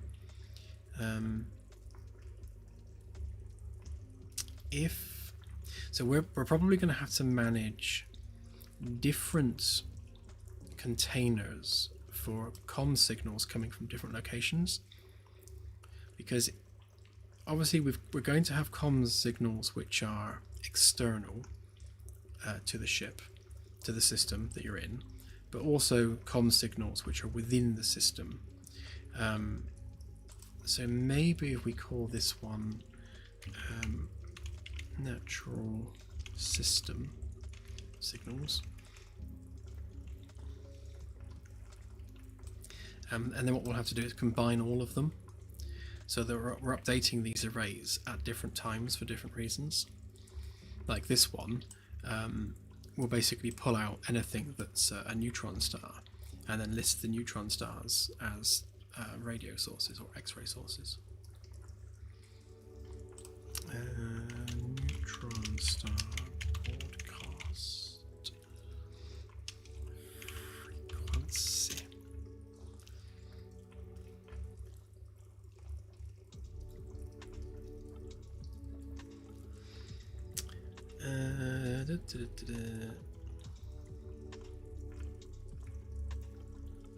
Okay, so it's just a single pulse once per rotation on a radio frequency, and the frequency is determined by the rapidity of its spin.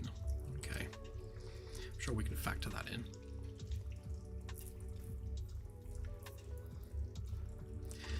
I expect so, Anasi. Yeah, I'll have to do a bit of research on exactly what broadcasts what in the galaxy. Thank you, Danger Mouse. I appreciate it.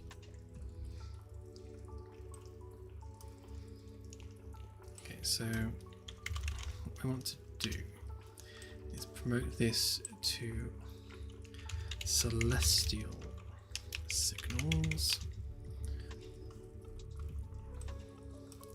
So that need not be replicated. And actually, on that note, we won't replicate this.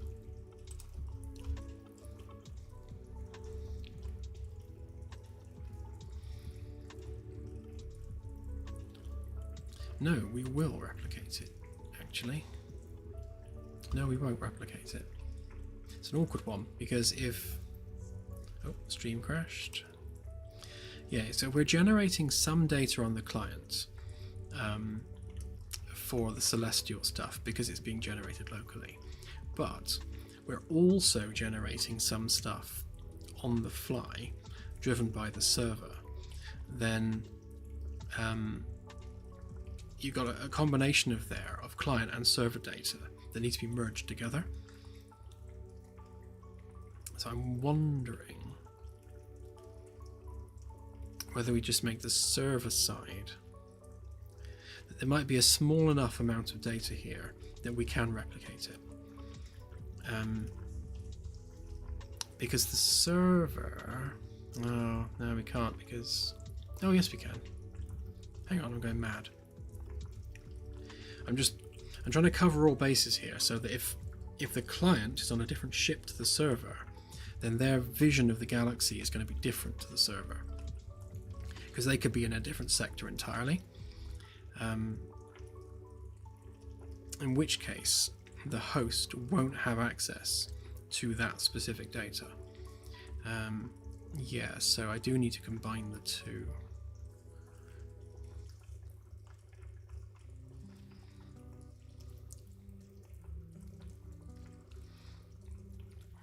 Yeah, what I'll do is I'll just take the replicated data and then add the local data to it after the fact, and then use that to display what's on the sensors. That's probably the cleanest way of doing it.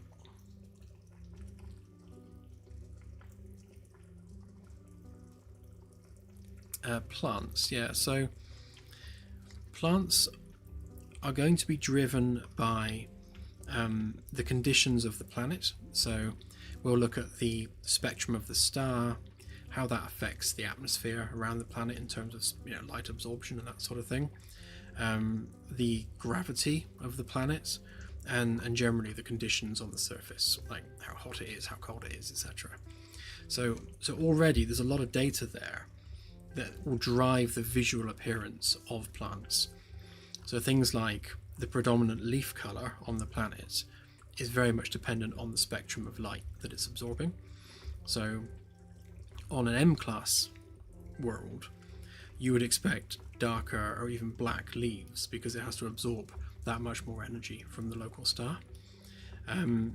If it's a high gravity world, you're not going to have really tall spindly plants. You'll have much shorter, stumpier ones. And conversely, if it's a low gravity world, you'll probably end up with much taller, spindlier plants. And again, you know, temperature, plants will be probably thicker, hardier on colder worlds. So yeah, there's a whole array of different things that we can drive the procedural system with. Unreal 5.7 has a new procedural foliage tool, which is really cool. So basically we just need to generate procedural leaves and build procedural trees and other structures using those individual leaves. So we can basically use a dynamic mesh to create the leaf shape, and then just fill a tree with that leaf and then change the color to whatever it needs to be. So we should end up with a huge array of different visual plants, fully driven by the atmospheric conditions on each world. And that's something I'm really excited about getting into, but that's kind of a towards the end of the year thing, I expect. We have other stuff that needs to get done first.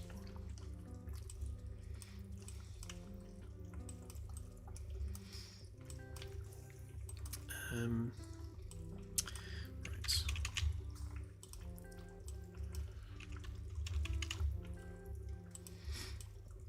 So all we're going to do is when we move the ship 1 light year, obviously it updates the stars around the ship, and then we're just going to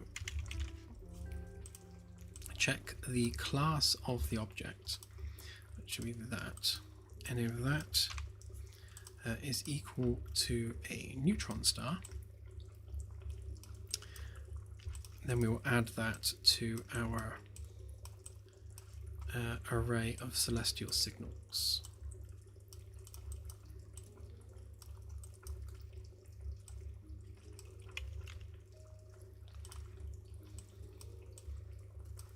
So basically that has the effect of stripping out anything from the array which is not a neutron star.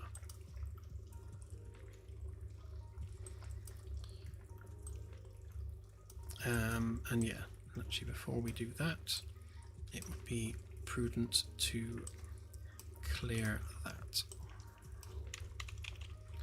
Otherwise we'll get duplicates and that would be bad. We'll do the same here as well, actually. So sector location details, satellite objects, blah blah blah. Yeah, so before we do the loop, we'll just clear that.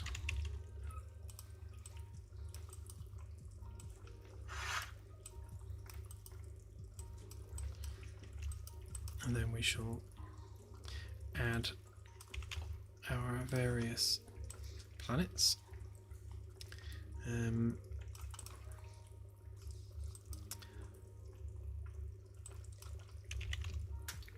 suppose we're going to have to make an actual object for each one of these. So let's give ourselves a bit more room to work with.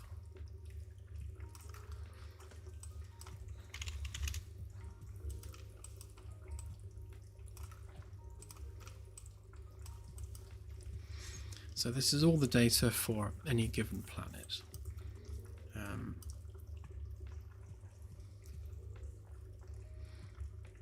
So we're in the system when this data is generated. So we're going to have passive radio, natural occurrence, celestial object, and then our description can be, I guess, just the object type will do.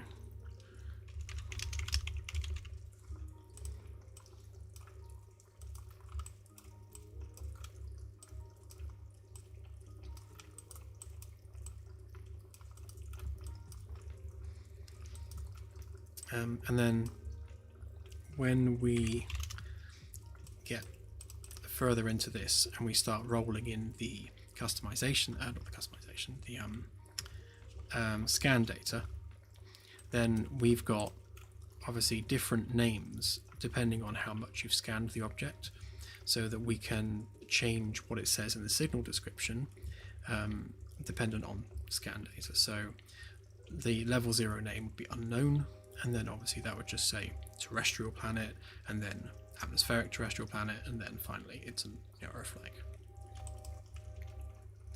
But we'll add that later. For now, let's just make sure that we are generating just our planets. Okay, so we've added those.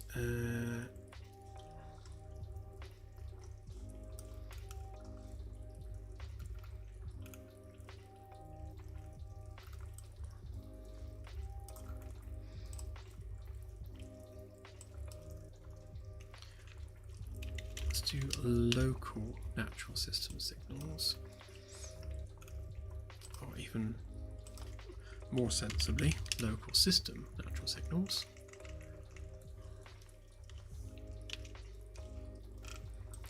And then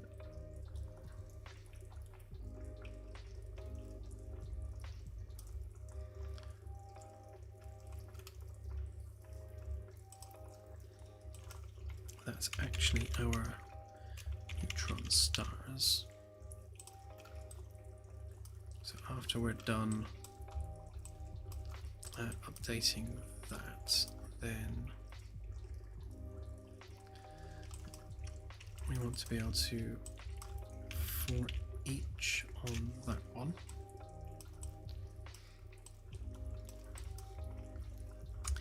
and then we'll do another array, and we'll call this one stellar, so stellar natural signals. And again, we want to clear that.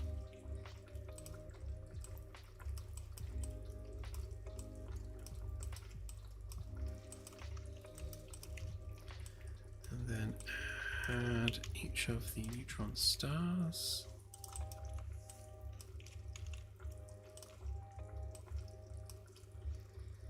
And for that same thing, we will make our struct. So radio, passive, natural occurrence, celestial object, and we will take our object name.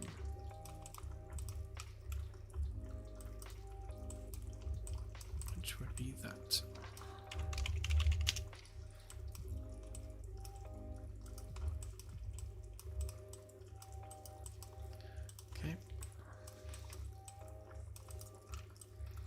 So what we should have here is two arrays of comm signals. One is planets, one is stars. And I guess we're going to have to go through the process of sorting them by distance.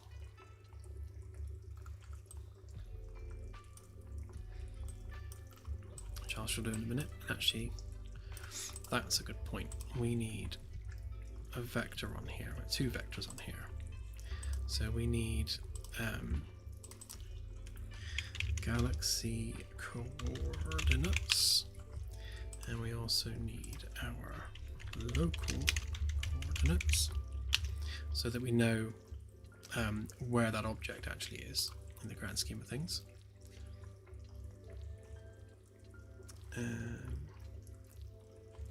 Might need to truncate the local coordinates a bit because they're a bit huge.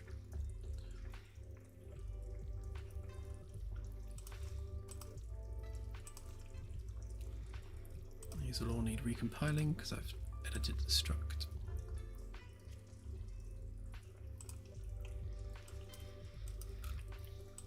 Okay, yeah, so we can just pop those straight in there just to update that. And the same here, we should have our galactic coordinates, and our local coordinates are naturally going to be 0 because the star is always in the middle. Okay, so we've got signal details, signal location, payloads will come after. Yeah, so this should be enough to be able to like send it to the helm. So we'll have a send to helm button for the comms panel.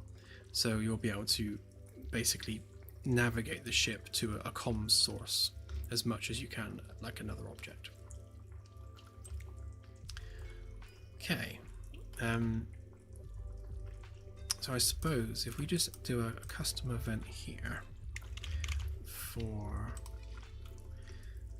update comms signals, and then we'll just grab that.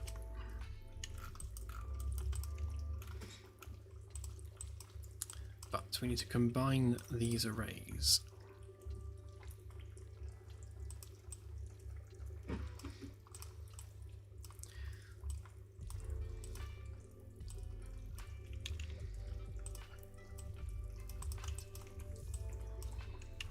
There is a way of doing it, I'm sure.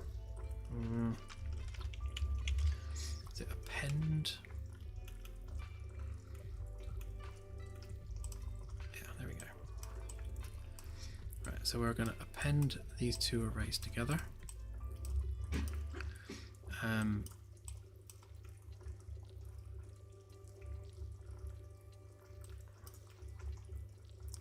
Right, so that one, I might make a 3rd array as our broadcast array, but that's our, so that's the target, that's the source, right? So that should append that onto that, and that gives us our whole lot, which means we don't need that. Right. Oh, actually, we do need a 3rd one because we need to clear it before appending.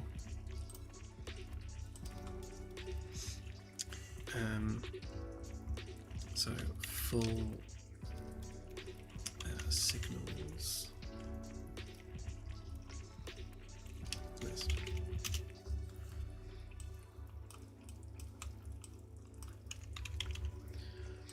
So if we clear that basically every time we update it, and then what we want to do is append our natural signals, and then append our stellar signals like so.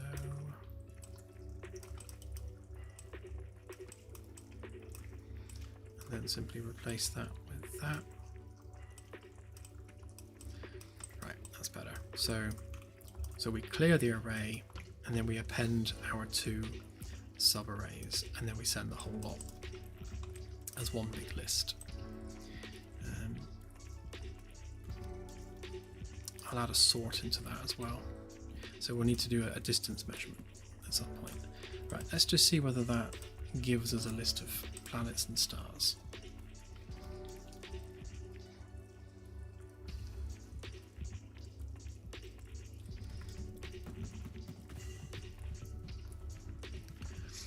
Yes, so, well, that went well. Yeah, we definitely do need to have the ability to broadcast stuff. So we'll have like a play button on the console. So if you just hit the play signal, it will literally just broadcast that on the bridge.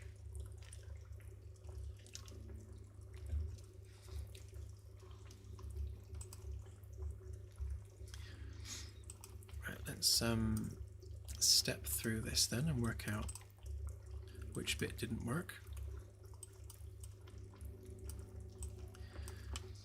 Okay, so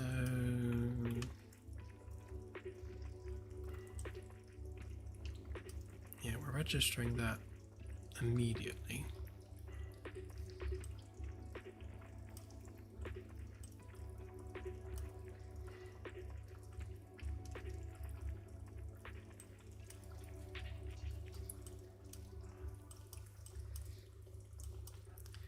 Okay, let's just do very simply adding planet,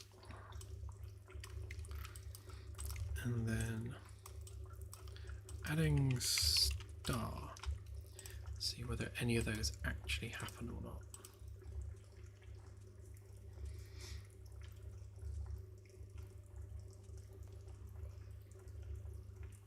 Okay, well, we're definitely adding stuff to the arrays. That's a good start. Right, so we know that's working. We know that's working. Let's just do a length count on that a minute, just to see whether it's actually got anything in it.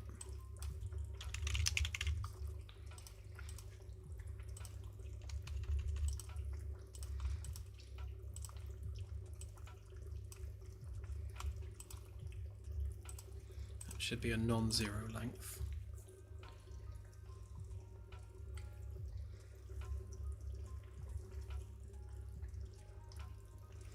Oh, you know what I haven't done? I've not actually told it to do anything. So I've done that thing I do where I'll create a new function or something and then just not call it. So blah blah blah blah. So that should be update comms signals, because it's finished doing whatever it was doing. And the same on here, update comm signals when it's finished doing what it's doing, which means that our local system objects and our stellar objects can be updated independently of one another, but they still end up being combined at the end.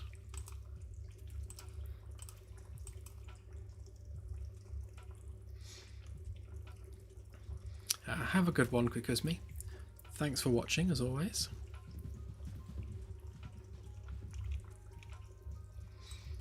There we go. So we've got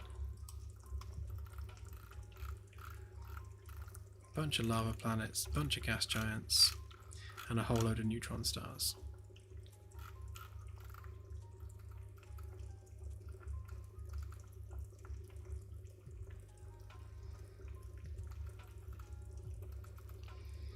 Great, so that's working.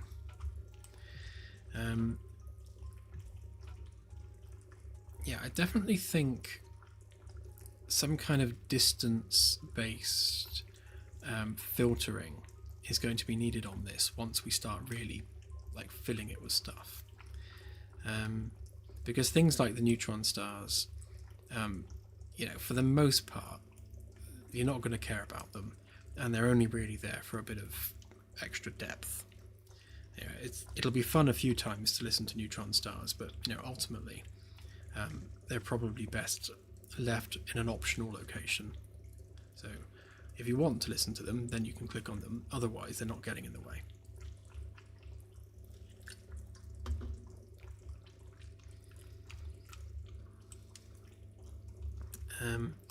Whereas the local signals, yeah, I guess we'll probably do the similar long range, medium range, short range thing, I guess.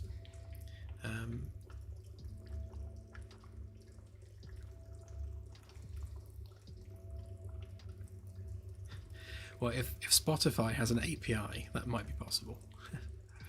That would be quite funny.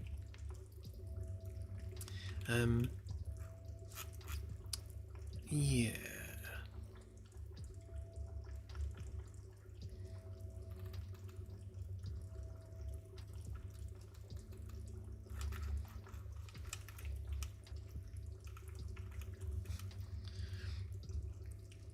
Angry bees, Danger Mouse. It's angry bees.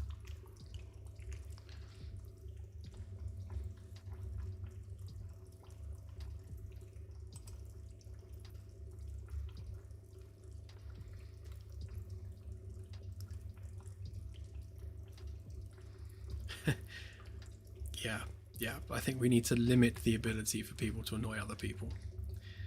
As much as, yes, we need the ability to play neutron star audio on the bridge, I don't think we need to hear it elsewhere, aside from like the Astrometrics lab.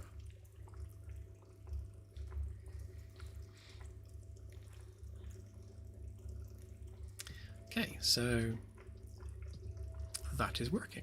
Huzzah.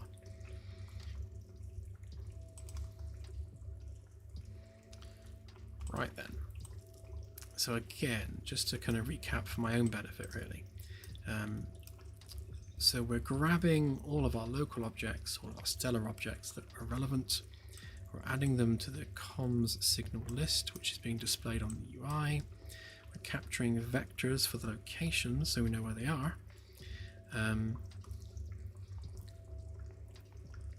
So I guess at some point we're going to need comms holo display functionality, which is going to be very similar to the sensors one, in all honesty, visually, just with some different details.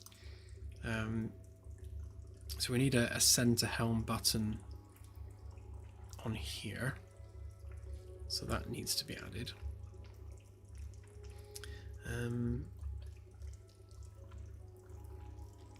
Okay, yeah, and we need our local star system. Go check this out, please. Admiralty message function.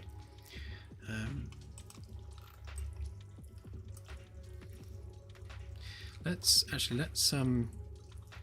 do our distance thing first. So after we have done that, let's add a distance calculation to our struct, because we can sort we can actually sort the struct array by member value. Yeah, so for each one of these objects, and this shouldn't take too long because there's only a few of them on there. Actually, let's separate these actions. So first of all, we do that, and then we can take our now combined array, loop through it,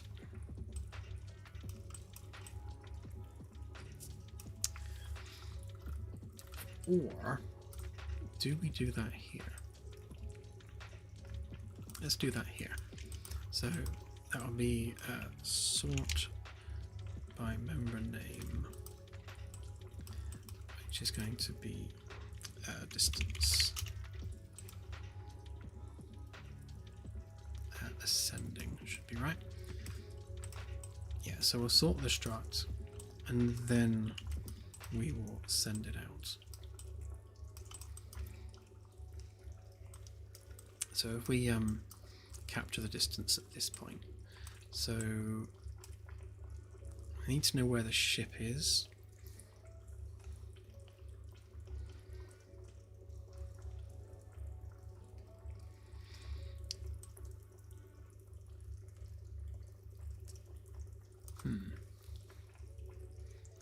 So this is awkward too.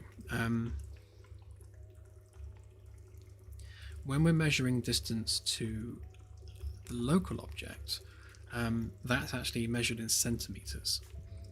So we're literally working at a centimeter scale on celestial targets, which is crazy, but that's what Unreal Engine uses as its unit of measurement. But obviously we can't work out how many centimeters are in like 50 light years, because that's just stupid. So I think for the celestial ones, maybe we'll sort the array of local objects by distance, and then just sort this one by galaxy coordinates, and then append that afterwards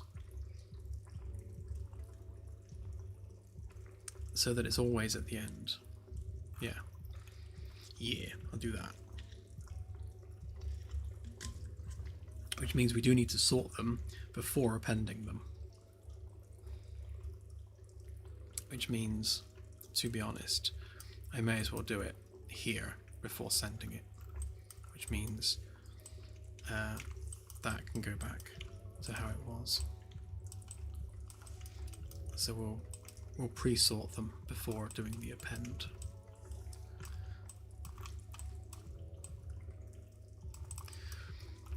Okay.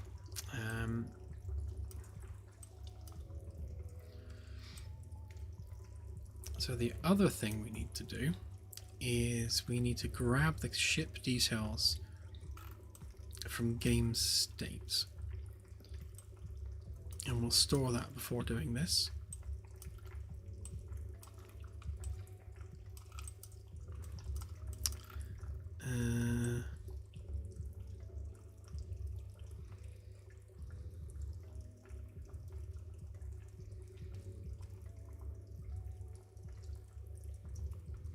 Yeah, so I could just do a tick once per second.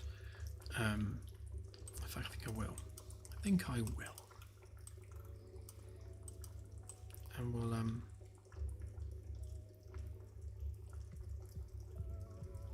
maybe stick it on our levels. No, we won't. It's fine.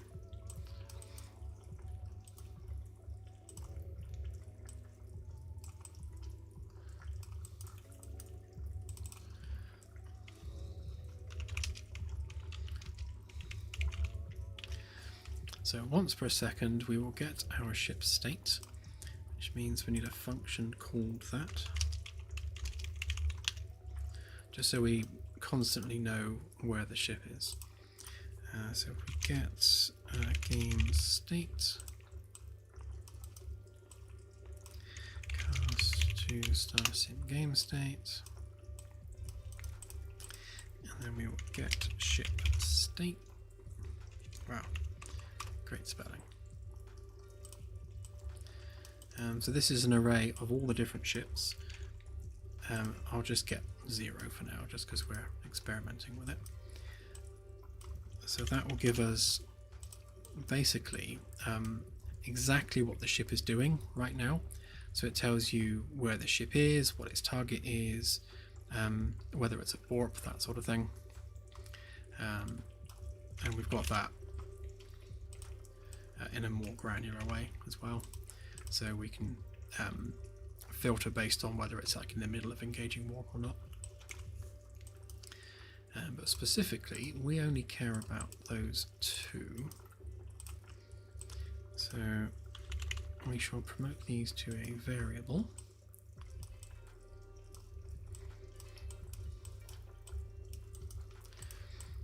So that's our ship galactic coordinates. and our ship local coordinates.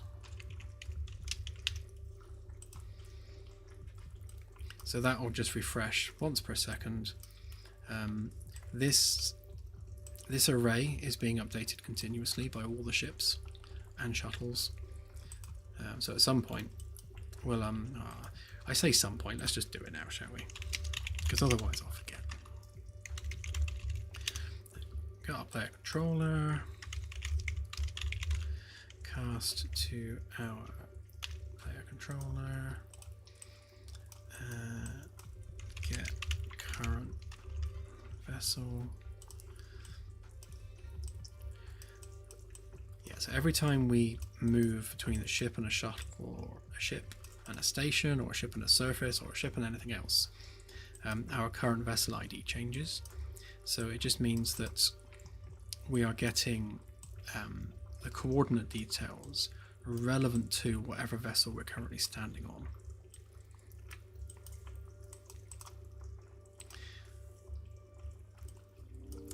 Okay. So armed with that information, we can now get our distance vector to our local coordinates. So that's our local measurement. That just means we can then sort the list of signals based on distance to the ship. And then similarly, for this one, we will do distance based on the galactic coordinates, so that we can sort this array slightly separately. So before we update the comms signals, we want to grab that and then sort start on member name distance. Actually, I will do the async sort. No, I won't.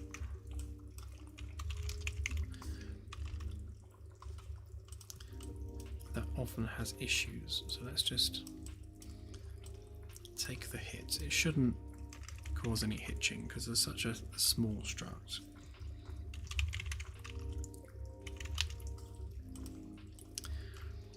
Okay, and then we'll sort that ascending, and then we'll do the same thing with this one.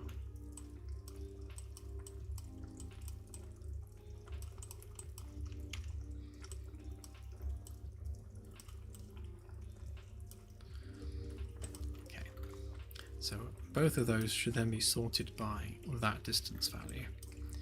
And then I think we need to swap these two around.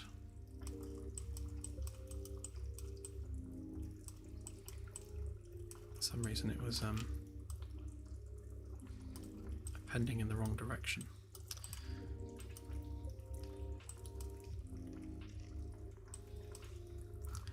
And I appear to have deleted the reference to the comms console. Update comms signals.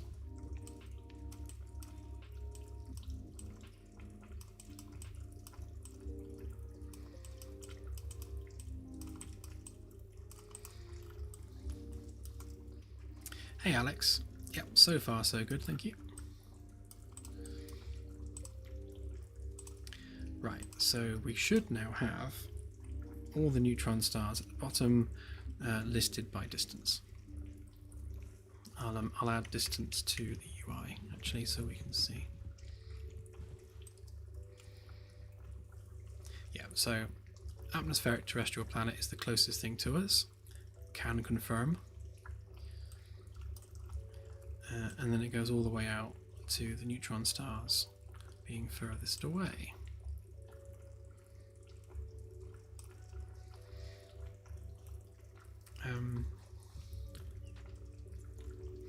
Yes, I think I'll extend this UI out a little bit.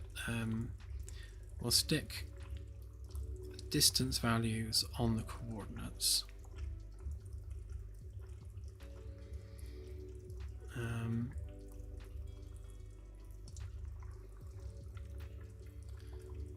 we definitely still need our signal strength indicator. Not quite sure how to classify the signal strength of a lava planet versus a neutron star, but still. I guess we could use, rather than some kind of arbitrary percentage or something, just have like strong, weak, that sort of description.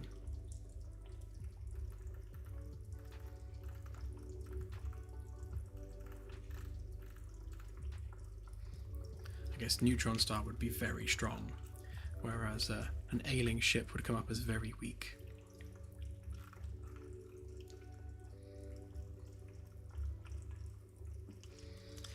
Okay.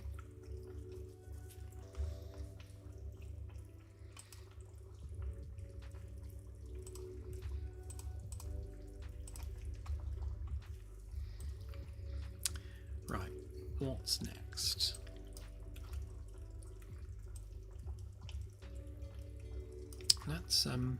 Let's maybe add that to the UI just so we can see.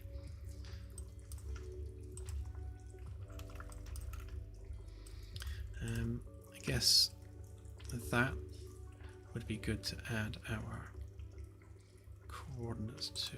So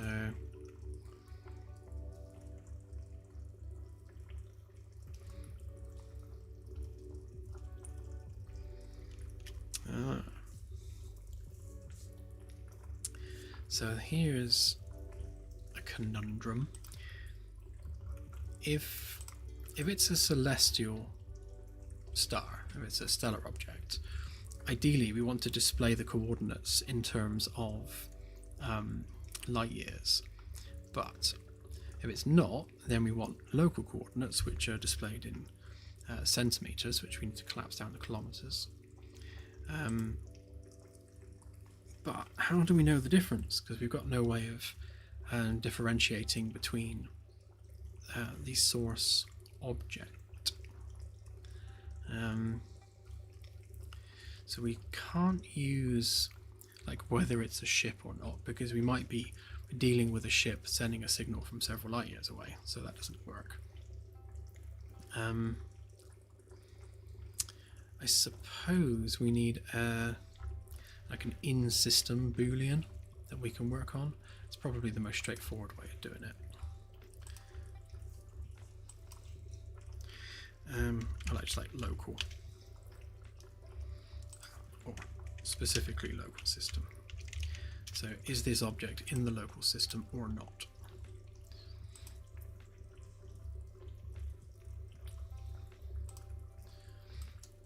So that's going to be yes for those, and then no for those. Which means when it comes to our UI, we now know whether or not it's in the local system. So when it comes to writing our coordinate system, we can go and just do a select on that. And then format these accordingly. I will collapse these to subnodes at some point just to tidy it up, but for now let's go with the spaghetti.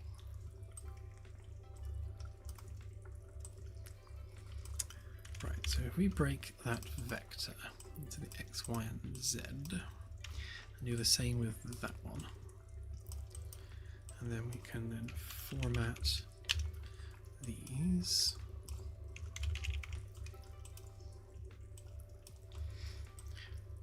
Local system false, so this one should be easy. It's just a case of X, Y, and Z. And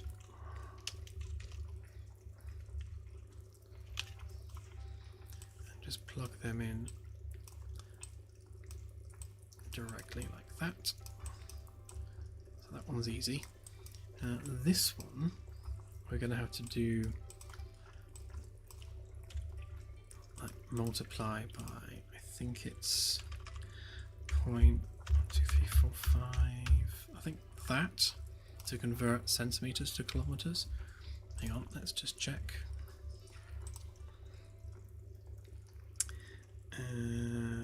Length converter, my favorite website.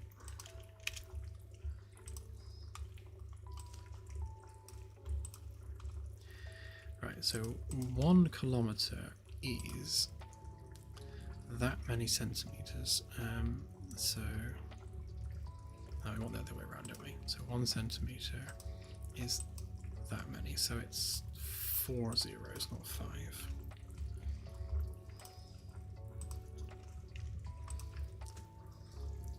Right, so that should convert our X, Y, and Z into kilometers, which at least that makes that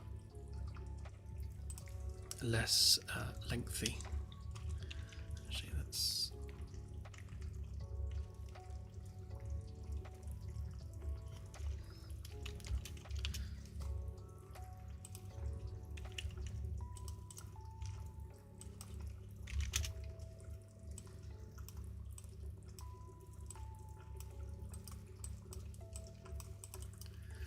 let's just see how that looks.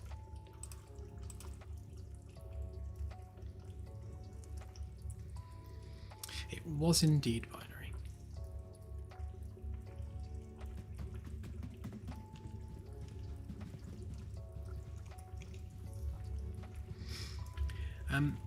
Yes, Sirius. It was more a way of organizing the comm signals. So, oh yeah, that's not going to work, is it?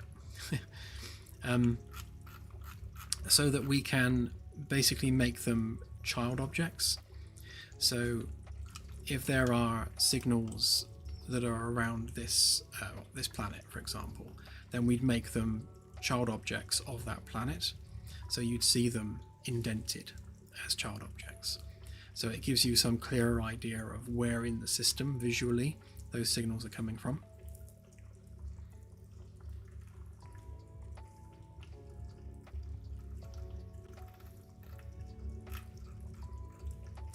But yeah, we can definitely make it a UI toggle where you can toggle off natural signal sources on or off. Yeah, I think that's probably the best way of handling it. We'll just have a natural signal sources, yes or no, toggle it on and off, and then you'll see the parent object if you so desire.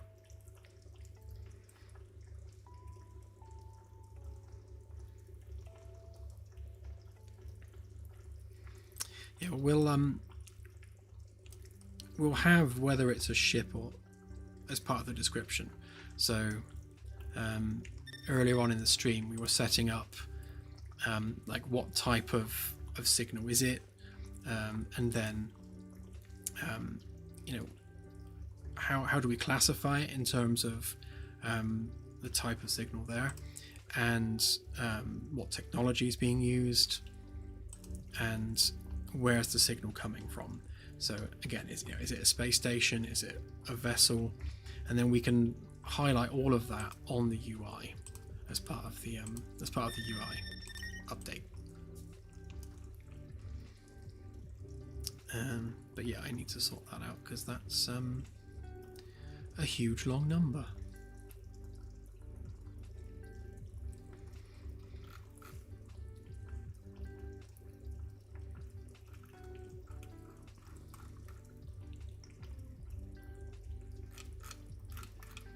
It's probably worth actually having that come up separately on like a separate box when you click on it.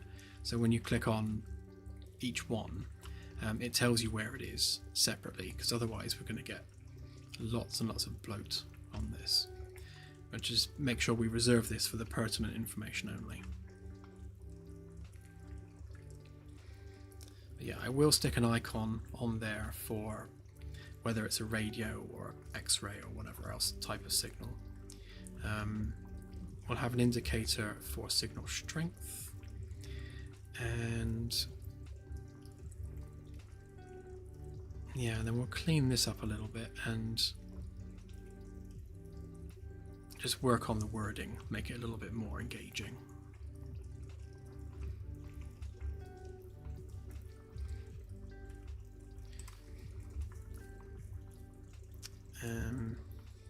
So I think what we'll do then is we'll replace, rather than putting the target coordinates on there, we'll display the coordinates separately because they're so huge, and we'll put distance there instead. So that would be signal distance, and that will be either in kilometers or light years. So that would be like raw.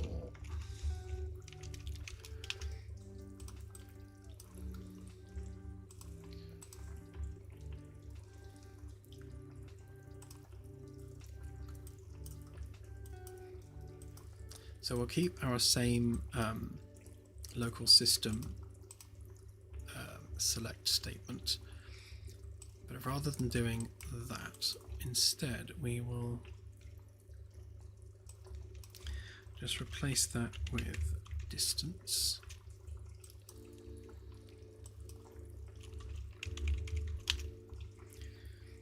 And then we will do to text.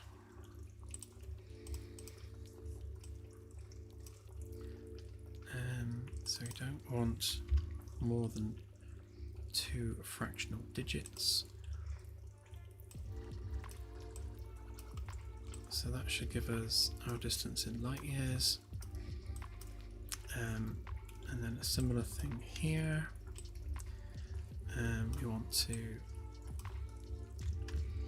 multiply that by 0.12341. That's our distance in kilometers.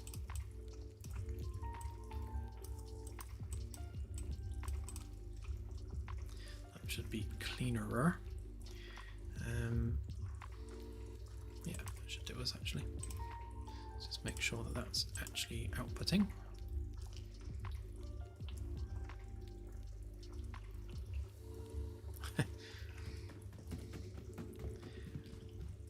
Imagine SMTP working across the galaxy.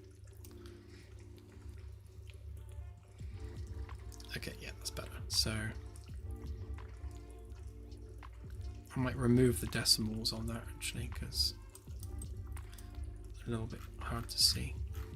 And then you've got light years for these ones. It should be clearer once we've got like the proper UI on there.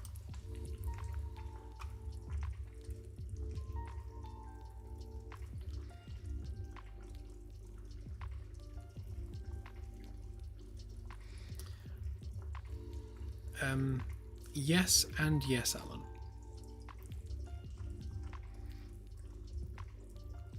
And yes, binary. There's definitely an unknown option as well. In fact, they'll all start off as unknown until you have more data on them. So if... I guess the system's going to know like whether it's a celestial object or not. So we can still have it say unknown celestial object if you haven't actually scanned it on the sensors yet. So it won't give you a type of celestial object other than maybe like it's a star. But yeah, when it comes to ships and things, it will just come up as an unknown signal until you have done some kind of a scan on that signal. So we'll have a button on the comms console for doing some signal analysis. Probably exactly that, just perform signal analysis. It'll take a few seconds and then you understand what that signal is. Yeah, and we'll do the same for incoming hells. So you'll have an unknown signal coming in.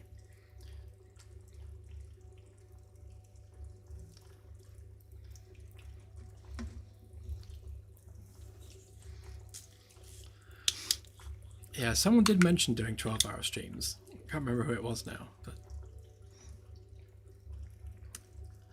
I think yeah, I think it was Claire that mentioned it actually, because we were going to do one 12-hour stream a month, just as a monthly thing. I did manage the full 24 hours, which was nice, but YouTube cut it off after 12 hours and wouldn't like say. Well, it has saved it, but we can't do anything with it. It's just stuck on the back end of YouTube, just sat there. Hopefully at some point we can get it sorted out and made live, but for now it's stuck. So if we do a 12-hour stream instead, then it won't break YouTube. But as for when, yeah, don't know. I mean, I'm generally working for 12 hours anyway, so it's just my normal working day.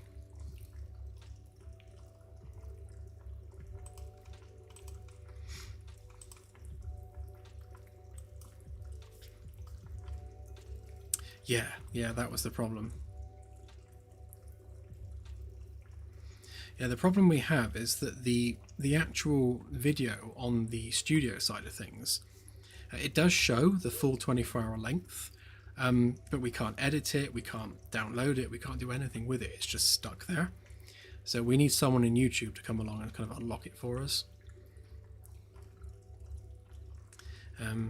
Maybe because it was a charity stream, they might allow it, but we need to speak to someone or find someone in YouTube we can speak to. Like, I wouldn't mind if they like cut out the middle 12 hours and just kept the first 6 and the last 6. That would be fine, because it was like the middle 12 was like the most boring bit. But yeah, we'll see. I'm sure we'll find a solution.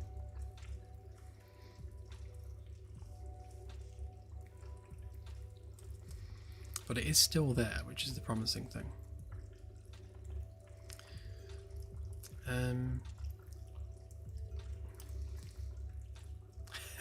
Could do serious, yeah.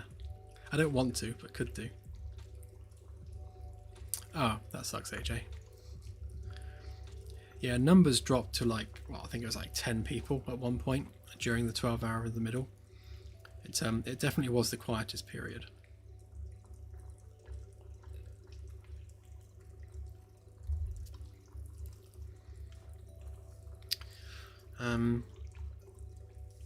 Right. Tasks. So we've successfully got our celestial objects generating radio signals. Not that you can do anything with them yet, but they are at least there and recognized. So the next thing we need is incoming hails. So we'd need to have them displayed separately on the UI.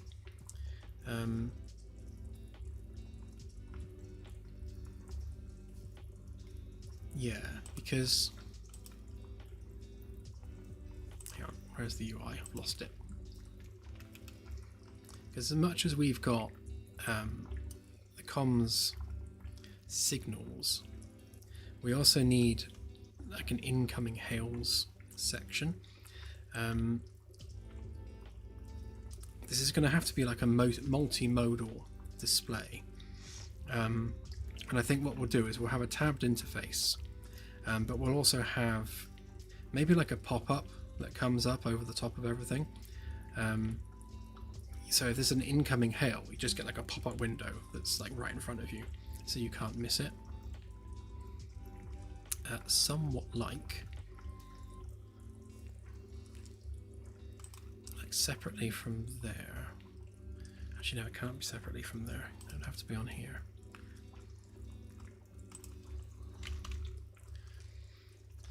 If we go for that one, I think. No, not that one.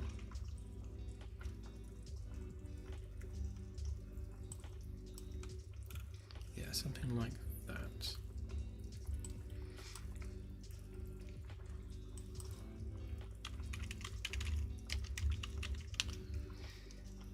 And yeah, just have that like pop up with a answer or ignore button.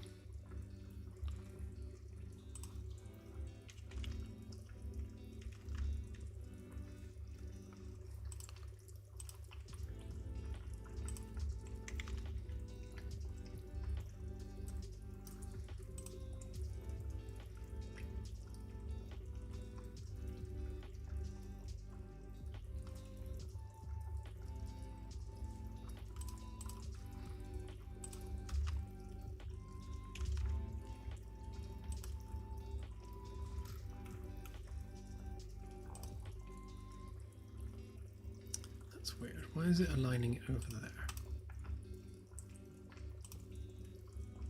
That's better.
Yeah.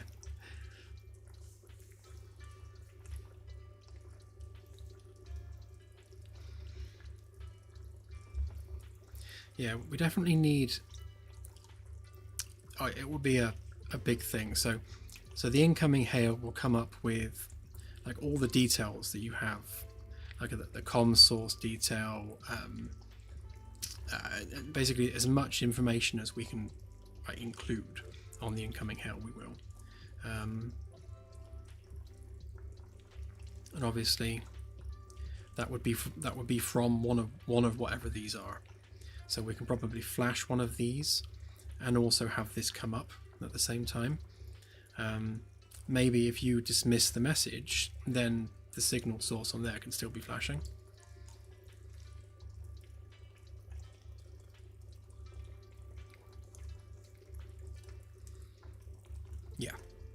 Yeah, so we'll make sure that we include all that information on there.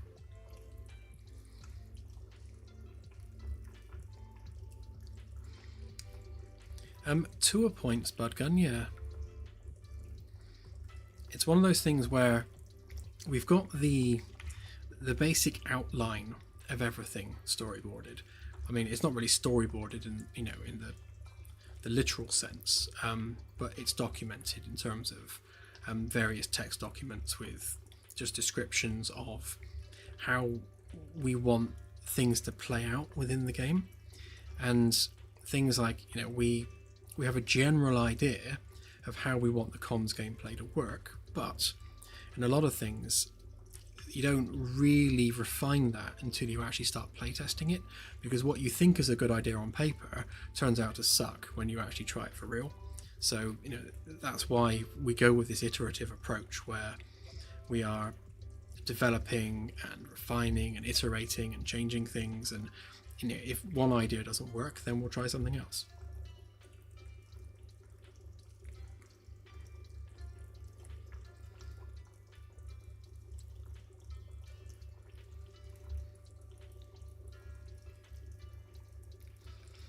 Yeah, it's a good point, CSI, and I was having a chat with Claire about this the other day, about whether or not the sensors should even work when you're like at FTL, and because technically they shouldn't.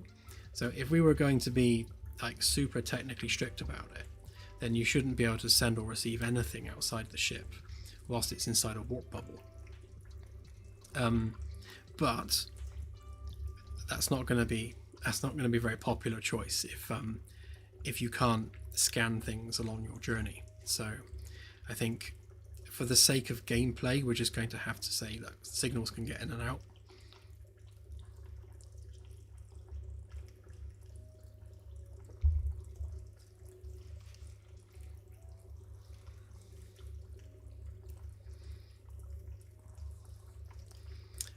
Exactly, Spudgun, yeah. So we have the broad strokes outline of all the different departments, the kind of gameplay we want for each department, and how all that fits together in the overall kind of gameplay loop.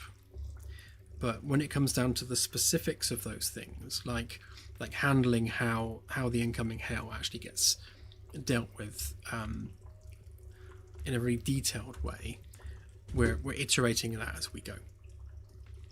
So we know that we want the comm station, we know what sort of things we want on the comm station, and we know what involvement the comm station should have in terms of its relationship to the bridge and the other bridge stations. But how that gets actually managed in practice, that's where we now find that out. So as we build it and as we work on it, we will find things that we like, things that we don't like, things which feels a bit clunky, so we'll refine it and make it smoother. It's all iterative.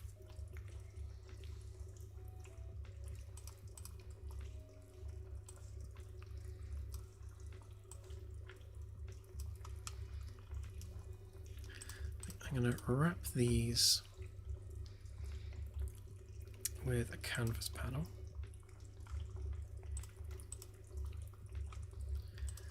Just so that we can organize it and show it and hide it on demand and that sort of thing.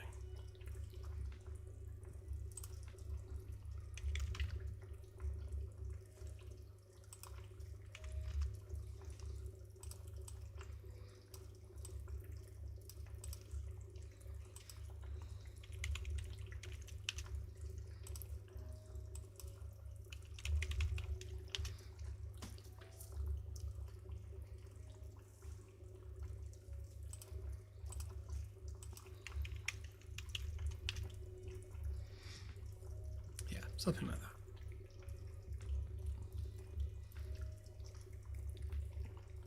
Hey, Joe.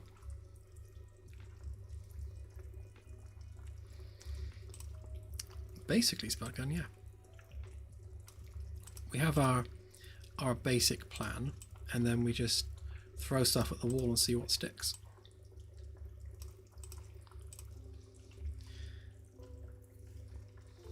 Obviously, this is not the final UI. This will be built to spec as required.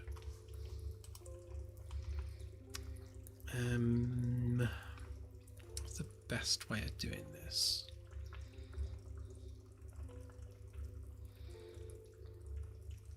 So when you're accepting a mission, I suppose this is an example of what we were just speaking about in terms of the iteration. So from a broad strokes perspective, we know that we want the Admiralty at Earth to be able to hail the ship and provide a task. And generally speaking, that's going to be go and check out these grid coordinates. So from Earth's perspective, we've detected something of interest, you're in the area, go and check it out. So it's a really, really simple mission. So from a comms perspective, we need the incoming hail to show up on the UI, which is what this is.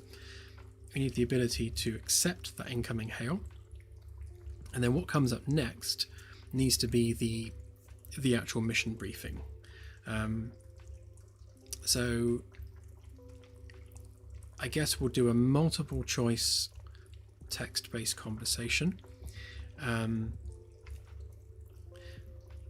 guess the difficult thing there then becomes, do we manage that conversation on the helm, or when you accept it, does it go onto the bridge and become the captain's problem? Sorry, not the helm, at the comm station. So naturally, you'd expect that to come up initially on the comms console, and then maybe have a button to transfer to command station. So then it comes up for the captain. So that will then be on the captain's console. So there's a decision process there where the comms officer can just deal with it themselves or pass it across to command, in which case I guess it would come up on the holo display. But yeah, it's those kinds of details, those real nitty-gritty details, that we iterate on and kind of work it out as we go. Again, because things generally change through playtesting.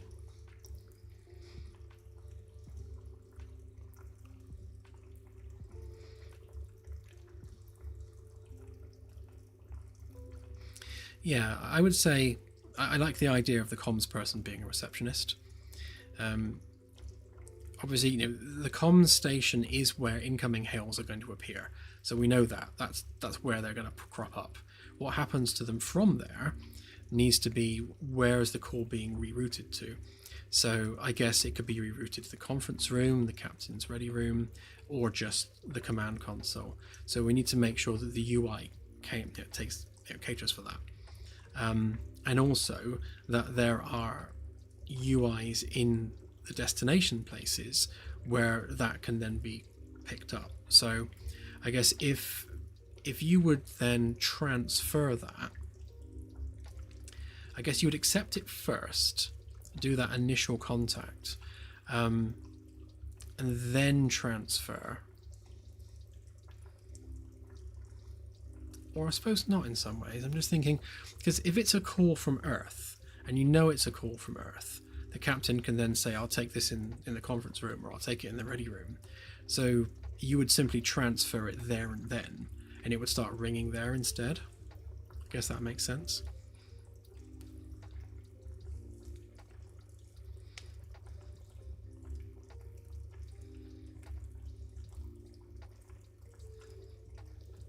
Yeah, we'll definitely have back channels on here. So, like things coming from Earth that are part of the UN would come through on a UN channel specifically. So you'd know what they are.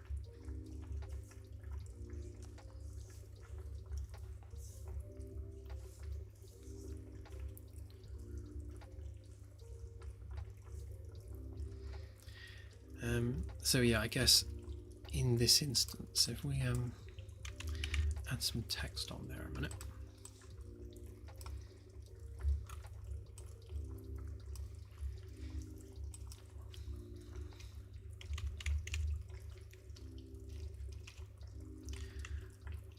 So we'd have source.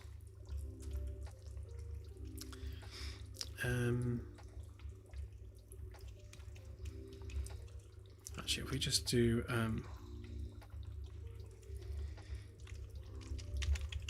just put like UN headquarters.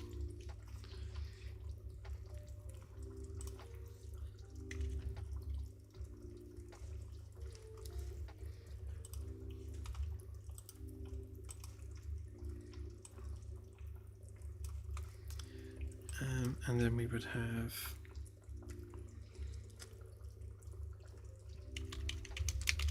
something like comms tech, and that would be our micro wormhole.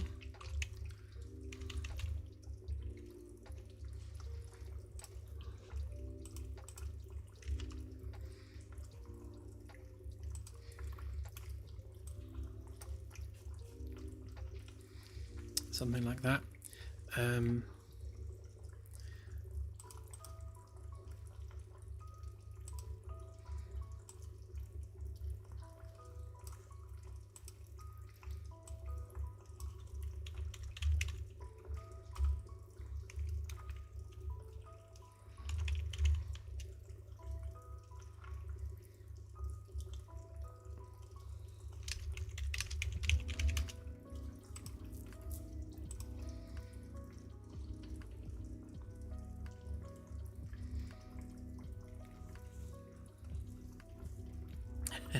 Absolutely.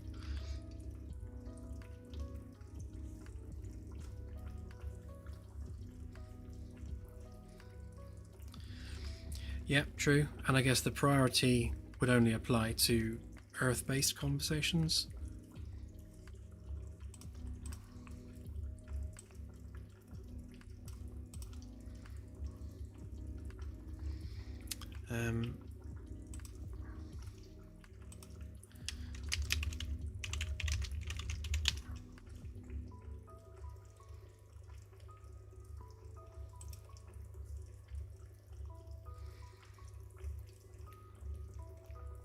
Yeah, so if we basically just flesh this out with all of the details that we have for the call, and then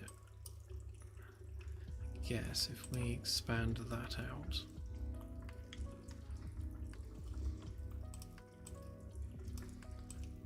so accept, dismiss, And we'll have transfer.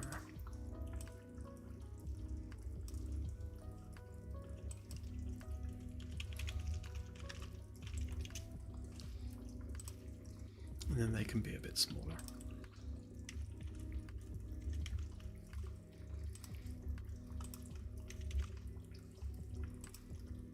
Actually, maybe not.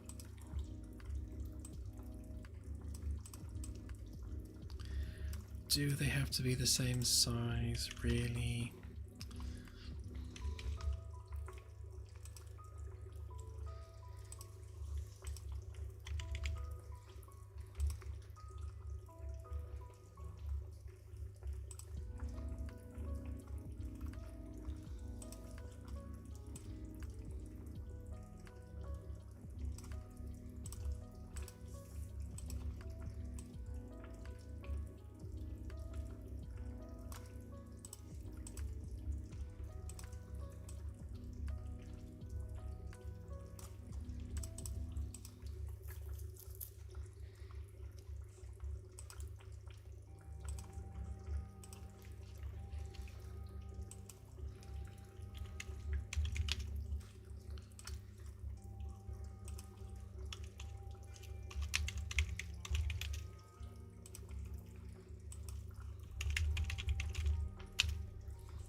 We'll see whether we shorten it when I come to do it in German.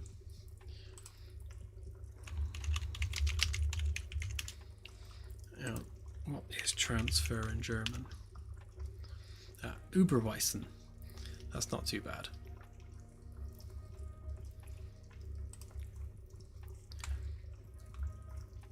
German gives me headaches normally because their words are so much longer.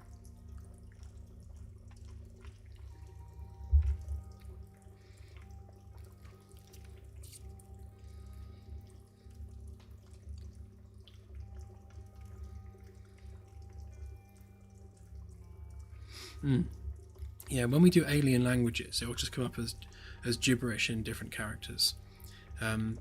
We can easily just generate some gibberish fonts if need be. But yeah, unlocking alien language is going to be a big part of how comms is managed.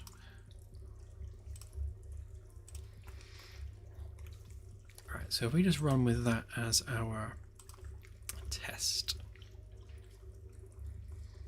And then we'll do like a flashing border and a ringtone.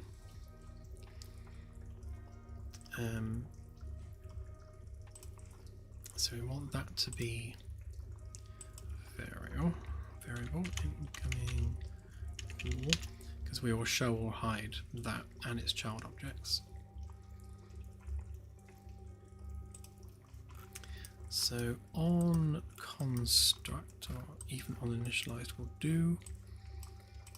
We want to set visibility. Set that to hidden.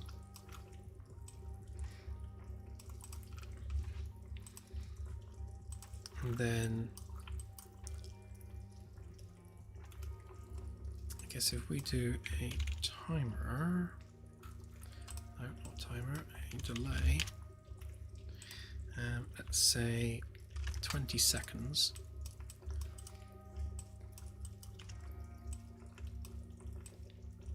Just for testing.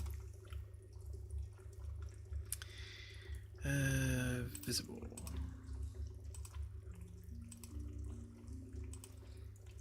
Hopefully that includes child objects.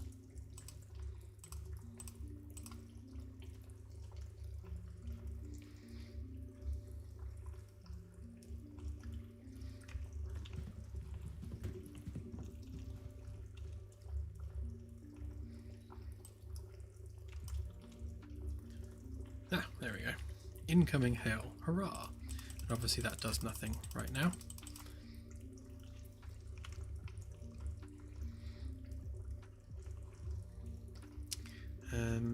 So we will add some button logic.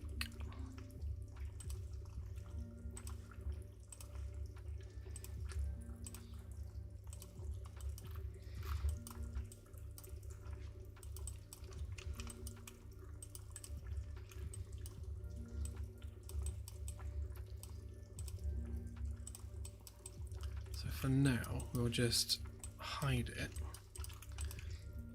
and then, because they're going to be persistent, 5 seconds later it's going to come back again. If we transfer, we'll just close it.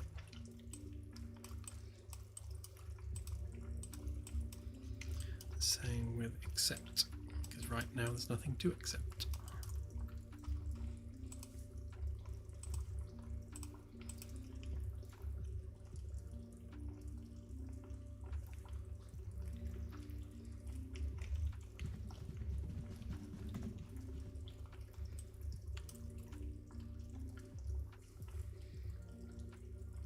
Okay, so incoming hail. If we dismiss the incoming hail, they will very impatiently call us back.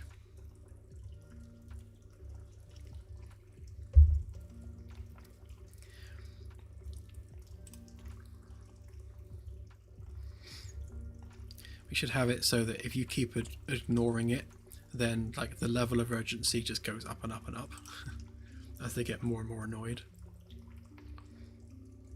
Okay, let me accept it and nothing happens. Okay.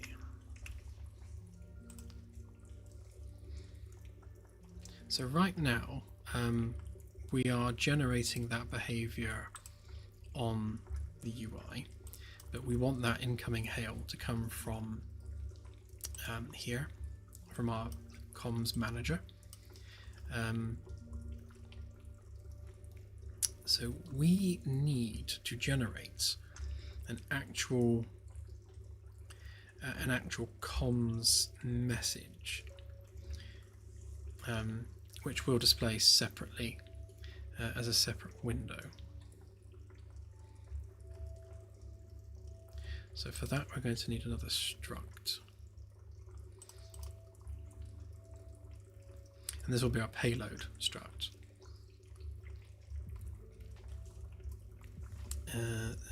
Structure. So comms payload.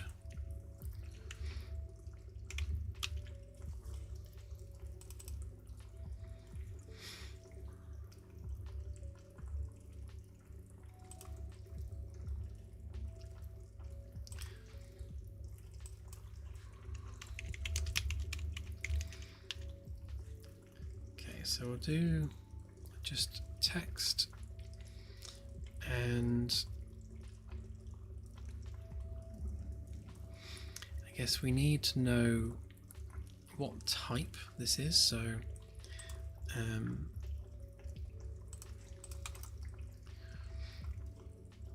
let's just make an enum for that a minute. Comms payload types.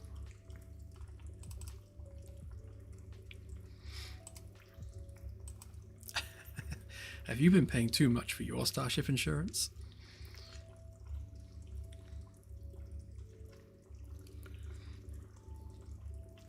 So we want, I suppose, a greeting, or I guess we'll call that first contact. Greeting, or just conversation request.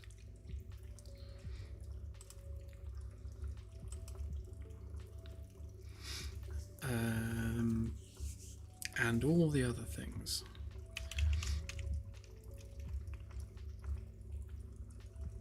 Mission assignment. So basically each one of these will eventually be used to drive certain actions on the ship. So mission assignment obviously is going to generate the actual mission assignment for the ship, whereas one of these will generate the conversation side of things. For now, the mission assignment we'll just have that as literally just here's the mission, go do it, rather than actually have an active conversation. I guess in the future we'll have it so that the call comes through from one of the admirals. The captain obviously gets the call, the admiral says we want you to go and look at these grid coordinates, and I guess from that point the captain can either agree to accept that mission or decline it, potentially with consequence, or they can make their case for why it's too far out their way, or like the coordinates you've given us is behind us, we've already been past that point, in which case the admiralty might say fair enough. But yeah, we'll give the captain the opportunity to accept or decline the actual mission that's being given.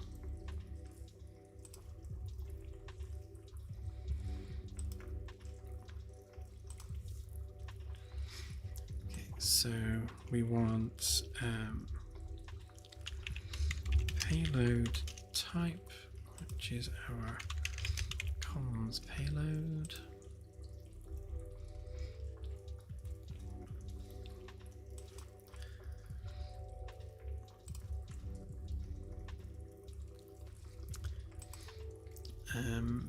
So I guess we also need galaxy coordinates.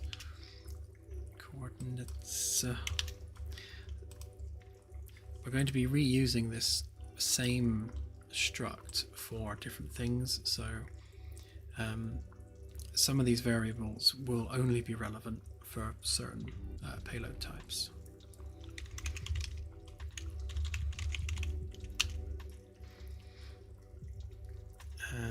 That should be enough to at least just generate some kind of task, because this needs to feed into the task system, whereby we are generating a ship-wide order, so that's the objective for the ship as a whole. And again, so in this game, like, the ship is the main character, so it's the ship itself that has the objective, not individuals. Individuals have their tasks aboard the ship, but the ship itself has the objective. So the objective for the vessel is go and investigate these coordinates. So all the crew, the things that they get assigned with for their local tasks, are in support of that overall objective. Although in this instance it's just flying from A to B, so not a lot of involvement from the chef.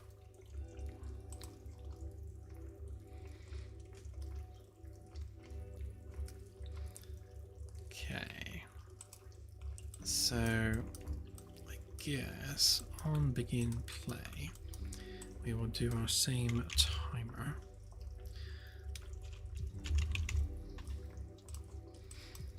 And let's say 30 seconds.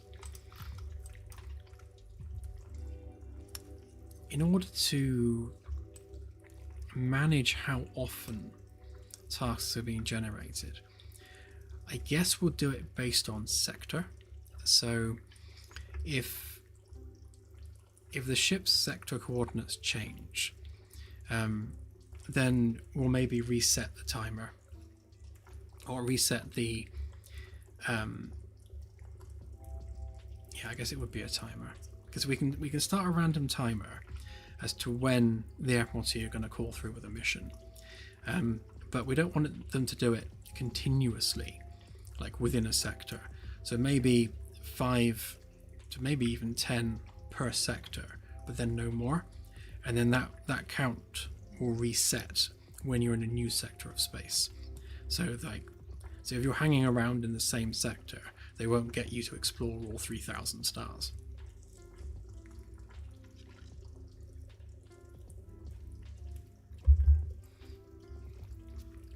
But again, playtesting will determine the details.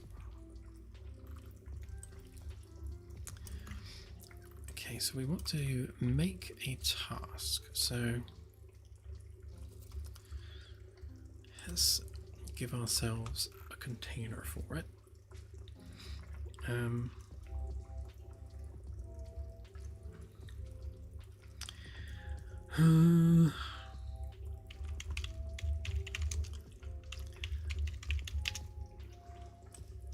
That does not want to be an array.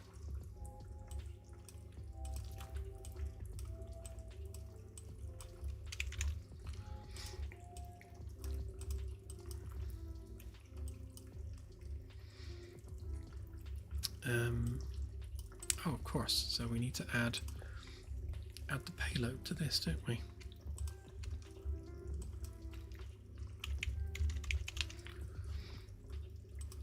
I already did it. I already did the payload. Just didn't make it the right thing.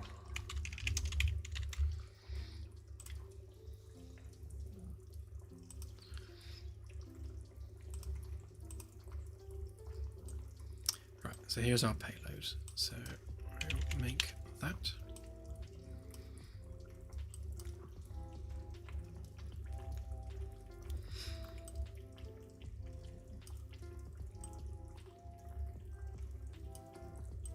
So I guess what we want to do is we want to take our sector locations array and find something which is not too far away from where the ship currently is. Now, unfortunately, this is already sorted by distance, so that job's already done. So we can trim the array to maybe like 20 objects, and then randomly pick one array element and just make that our target. Let's try that actually.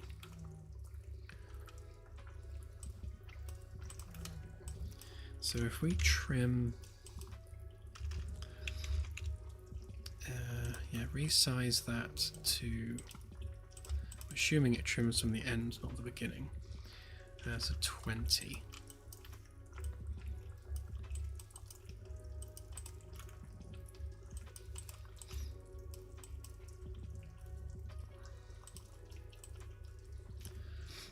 Or even better, let's make another array for potential targets.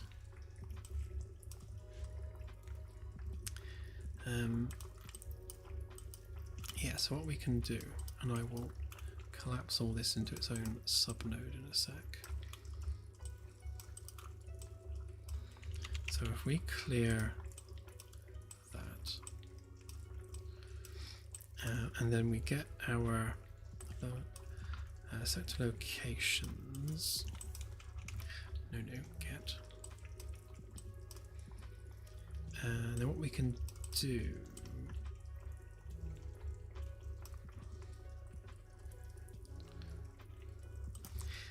if we do a for loop,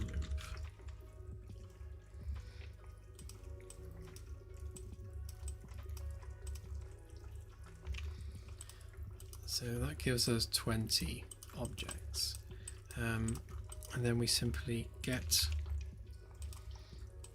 our index, because again this is pre-sorted, and then we add that to our potential targets.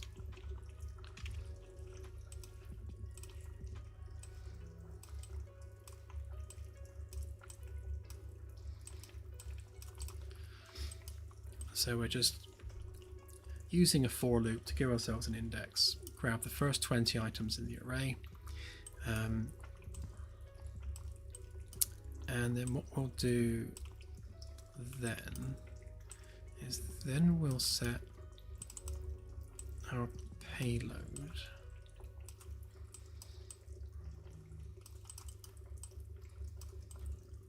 so our coordinates would be random array element, so we don't know which one we're getting,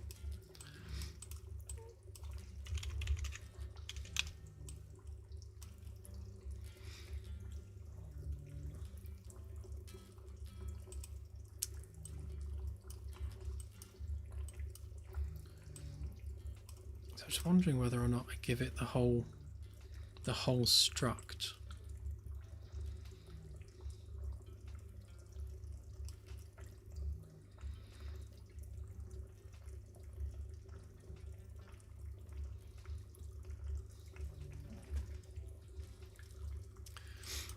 Or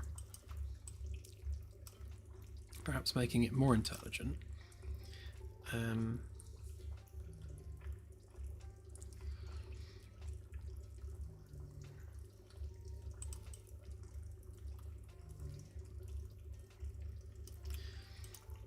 If we were to do a for each on that,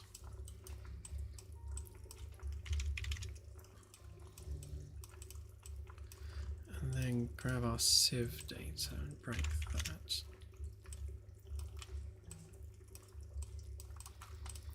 Then we can take our name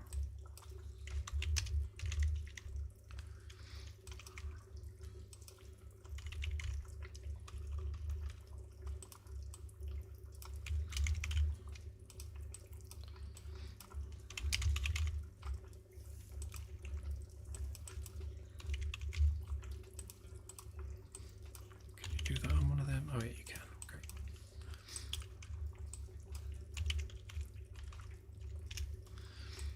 Yeah, so if that's blank, then we'll continue. If it's not blank, then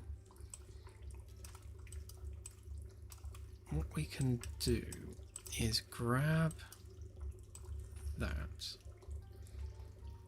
I guess we need to do a for each loop break actually. Because where I'm going with this is if any of the 20 closest stars happen to have a text signature, it will send you in that direction. Otherwise, it will just pick one randomly. So we don't need to worry about the logistics of randomly going through all of the stars to decide whether or not sometimes we'll pick an inhabited one. We'll rely on distance instead. So if you happen to be cruising past one and you haven't noticed, then there's a chance that you'll get a mission to go look at it.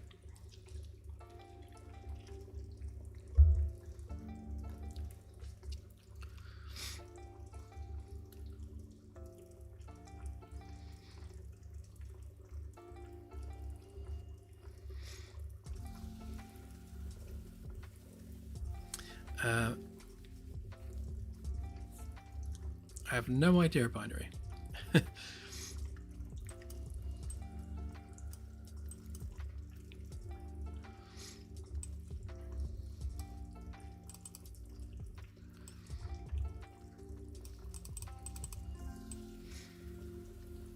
Okay, so basically, if the name is not empty, then we're going to loop round, break the array, and we will, I guess we'll assign it first. So we want to promote that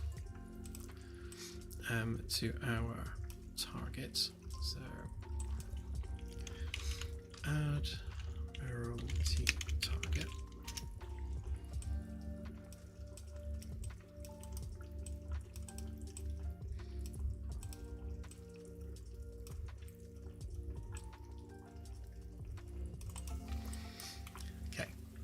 So we'll break that, having assigned ourselves an Admiralty target, and then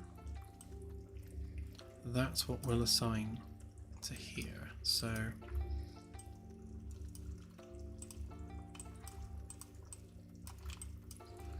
think the time has come to condense this.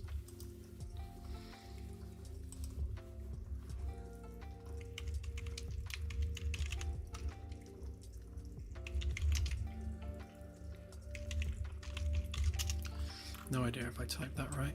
Almost.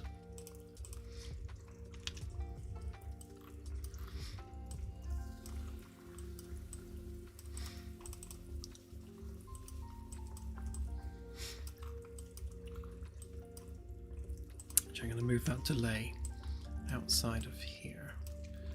Put the delay there instead.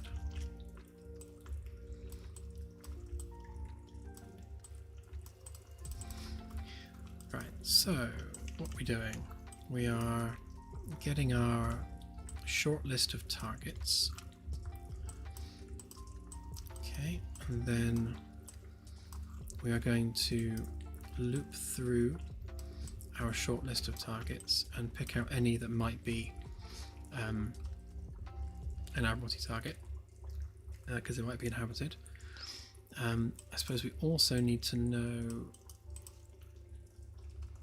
you could do with a local ball here.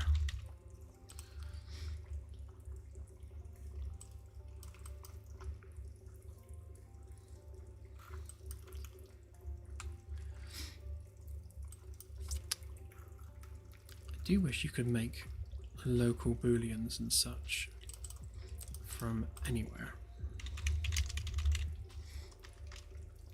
Local boolean sign.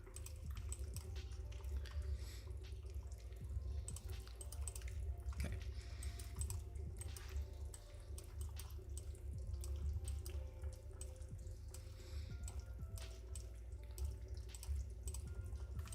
So we shall make sure that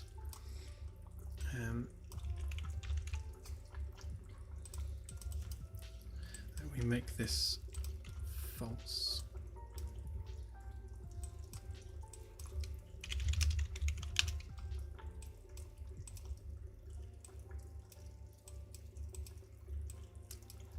Does this sometimes, so you should be able to just tick it or not tick it, but it doesn't give you the option if you duplicate the node, so you just have to make a literal ball. Right, so we'll make sure that that's false, and we'll only set it true if we have a match. So we then check that here. So if it's true, we'll just go ahead and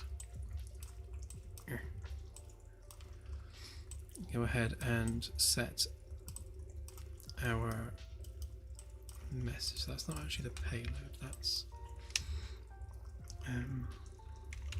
the message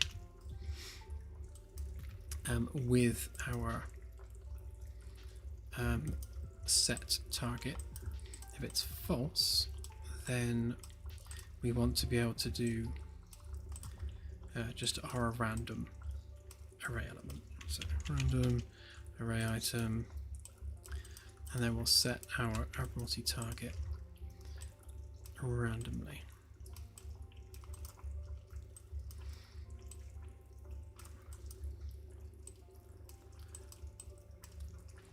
So what we're basically saying there is, if we haven't managed to identify a planet with some text signatures on it, then just pick one at random. So then what we're doing is we are sending those coordinates to our message. So it's a mission assignment. And I will write some blurbage there. So Admiral Thingy says to investigate coordinates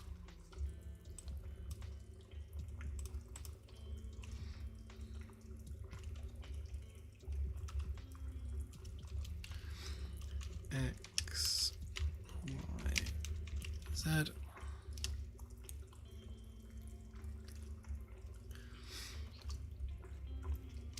As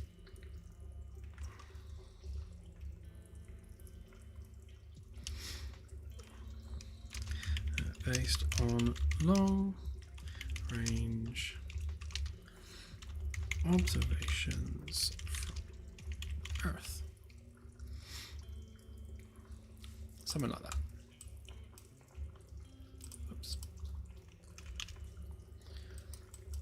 And then we'll just stick those coordinates in there, I think.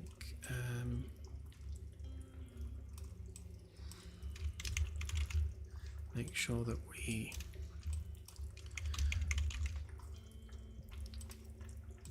no, that was right. No, sorry, to text, yeah. Want to make sure we remove the fractional digits because there won't be any. I guess we'll remove grouping as well, just to give us a clean output.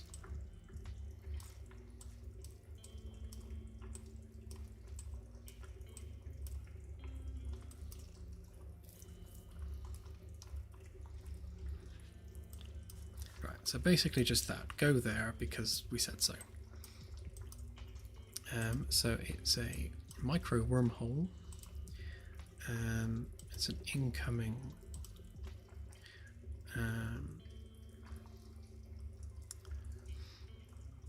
hail source. Guess we need to add UN headquarters on there as a source.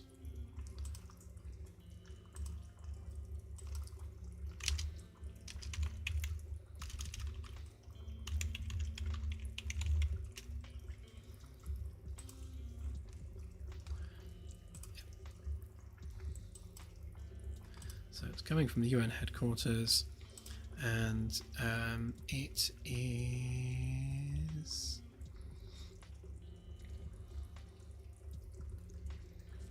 I suppose it would be color video.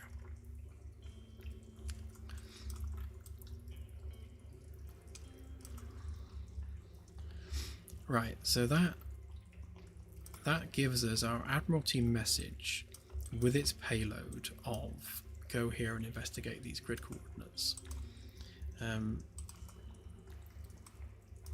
So that having been done, we need a new blueprint interface function, which is going to be Admiralty mission.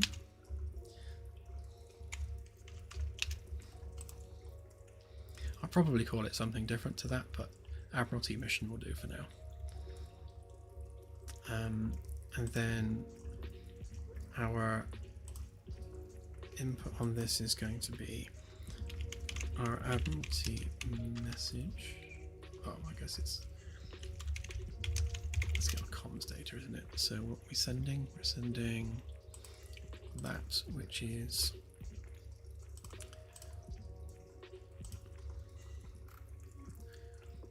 struct comms signal.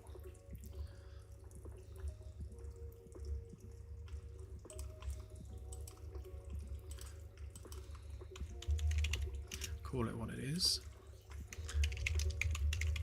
So that's our comms signal, and it's a single.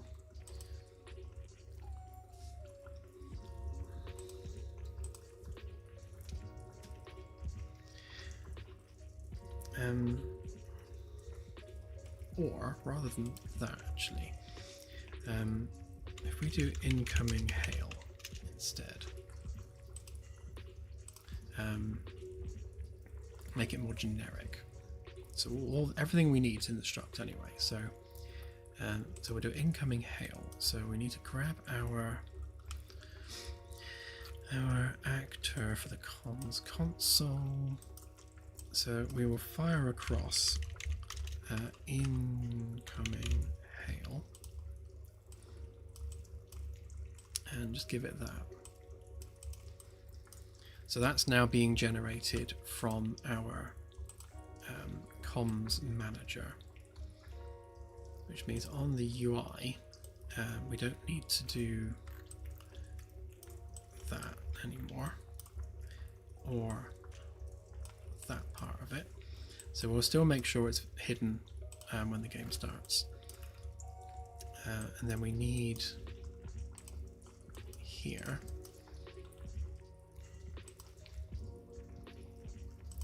so add our incoming hail,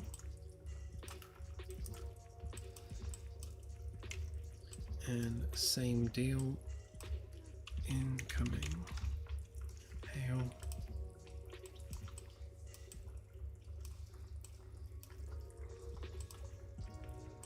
So that will just fire that straight across. And then we just do the same event on here.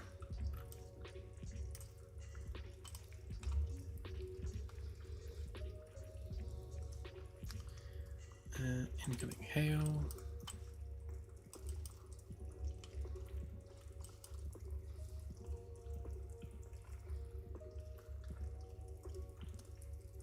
So I suppose we're going to need the second screen after this, but for now, what we'll do is we'll just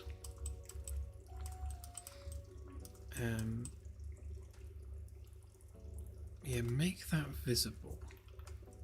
But then we also need to set some of this stuff, don't we? I guess they can just stay as they are. Right, for testing purposes, I think what I'll do, if I make that bigger,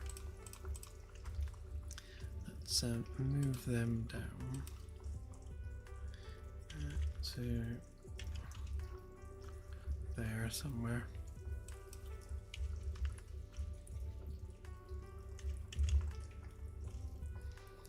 Right, and then we'll have more text.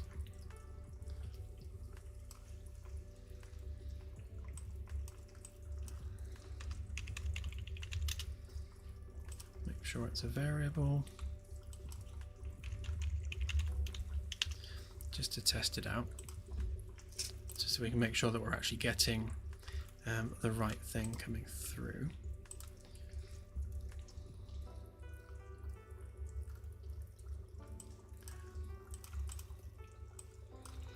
So if we set text on that, actually we'll do that before we make it visible.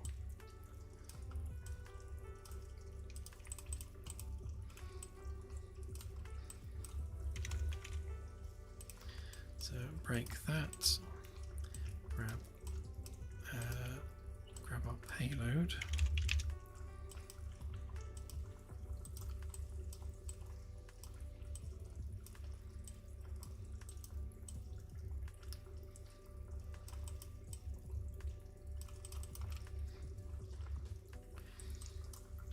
right, so that should get us to the point where we're now getting an actual message come up.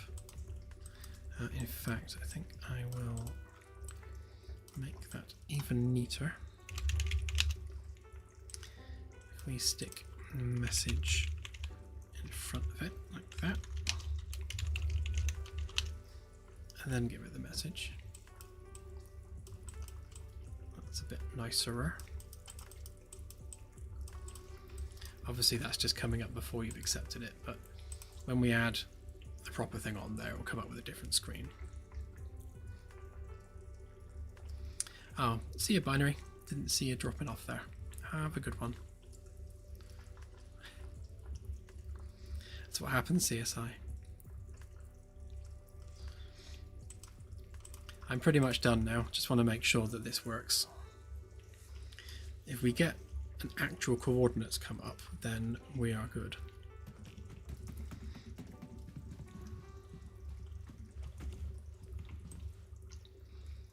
So we should see a message pop up after 30 seconds.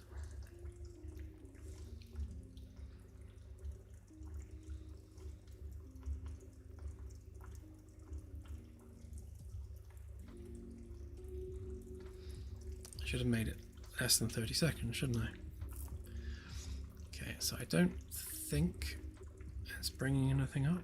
I'm going to reduce the timer on here. Set that to 20. And then we'll do some breakpoints, I suppose.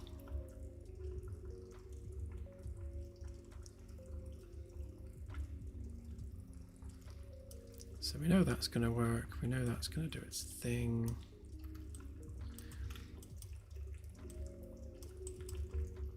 Right, let's make sure that it's actually sending that. Sending hail. See if we get that far. And then on our comms console, we should be passing it on. So print string, passing hail to UI.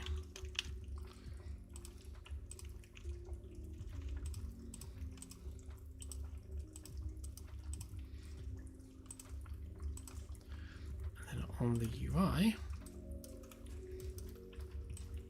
we should do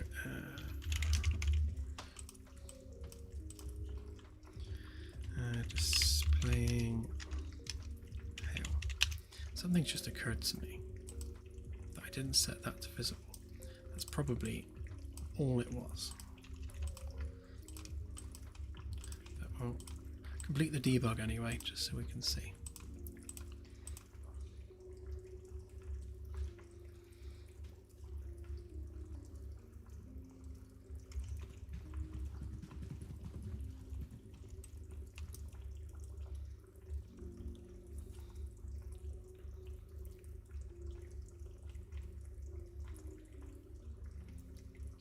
Ah.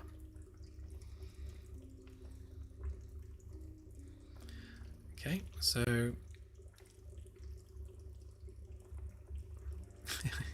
that's literally the coordinates to Earth. That's hilarious. Go and investigate Earth, alright? Ah, because Earth has a civilization on it. So, right. Yeah. Ignore Earth, basically.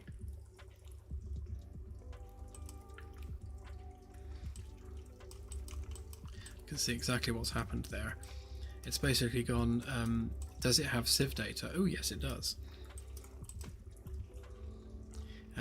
Yeah, so we need to ignore Earth.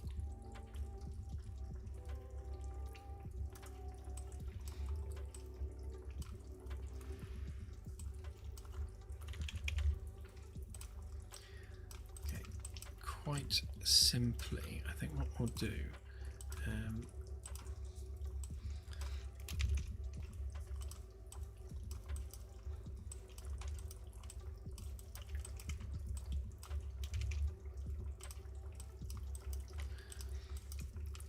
I'll just check to see whether or not it is Earth and ignore it otherwise. So that would be minus 26670 056. I think that's Earth, isn't it? Yeah, so if it's Earth, ignore it. Oh, no, actually the other way around. Yeah, so if it's Earth, don't do anything. Actually, before I do that, just want to make sure that we give this text box a size and make sure it doesn't overlap.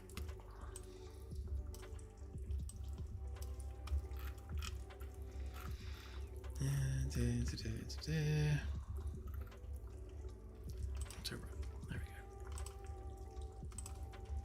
Right, let's try that again.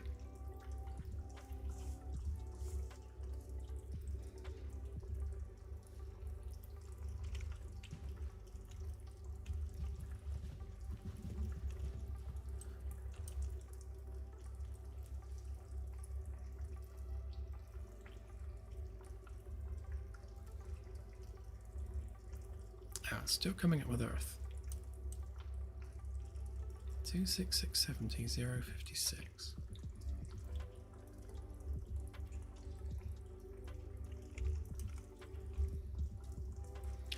What?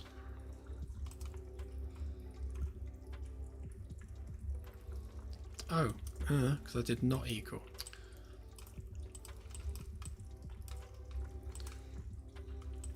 You can tell it's midnight, my brain's frazzled.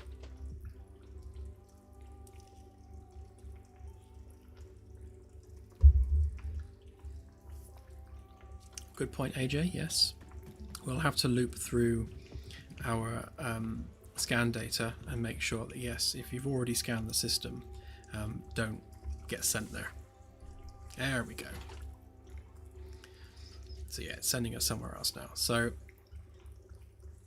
great. So it is now saying go and explore that location. So so the next thing that we would need after this is when you press accept, it then generates a ship-wide mission, which we can't do yet because we don't have that built in. But I think as far as progress goes, I think that was pretty good. No worries, CSI, have a good one. I'm going myself now, so I will join you. Okay, so yeah, I think we'll leave it there. So we're generating comm signals, we're generating a message from Earth, and that message has a payload. So good, good, good. What day is it? Friday. So I shall see you all on Sunday for more Caravella class stuff. All right, have a great weekend, everyone, and I shall see you on the next stream. Bye for now.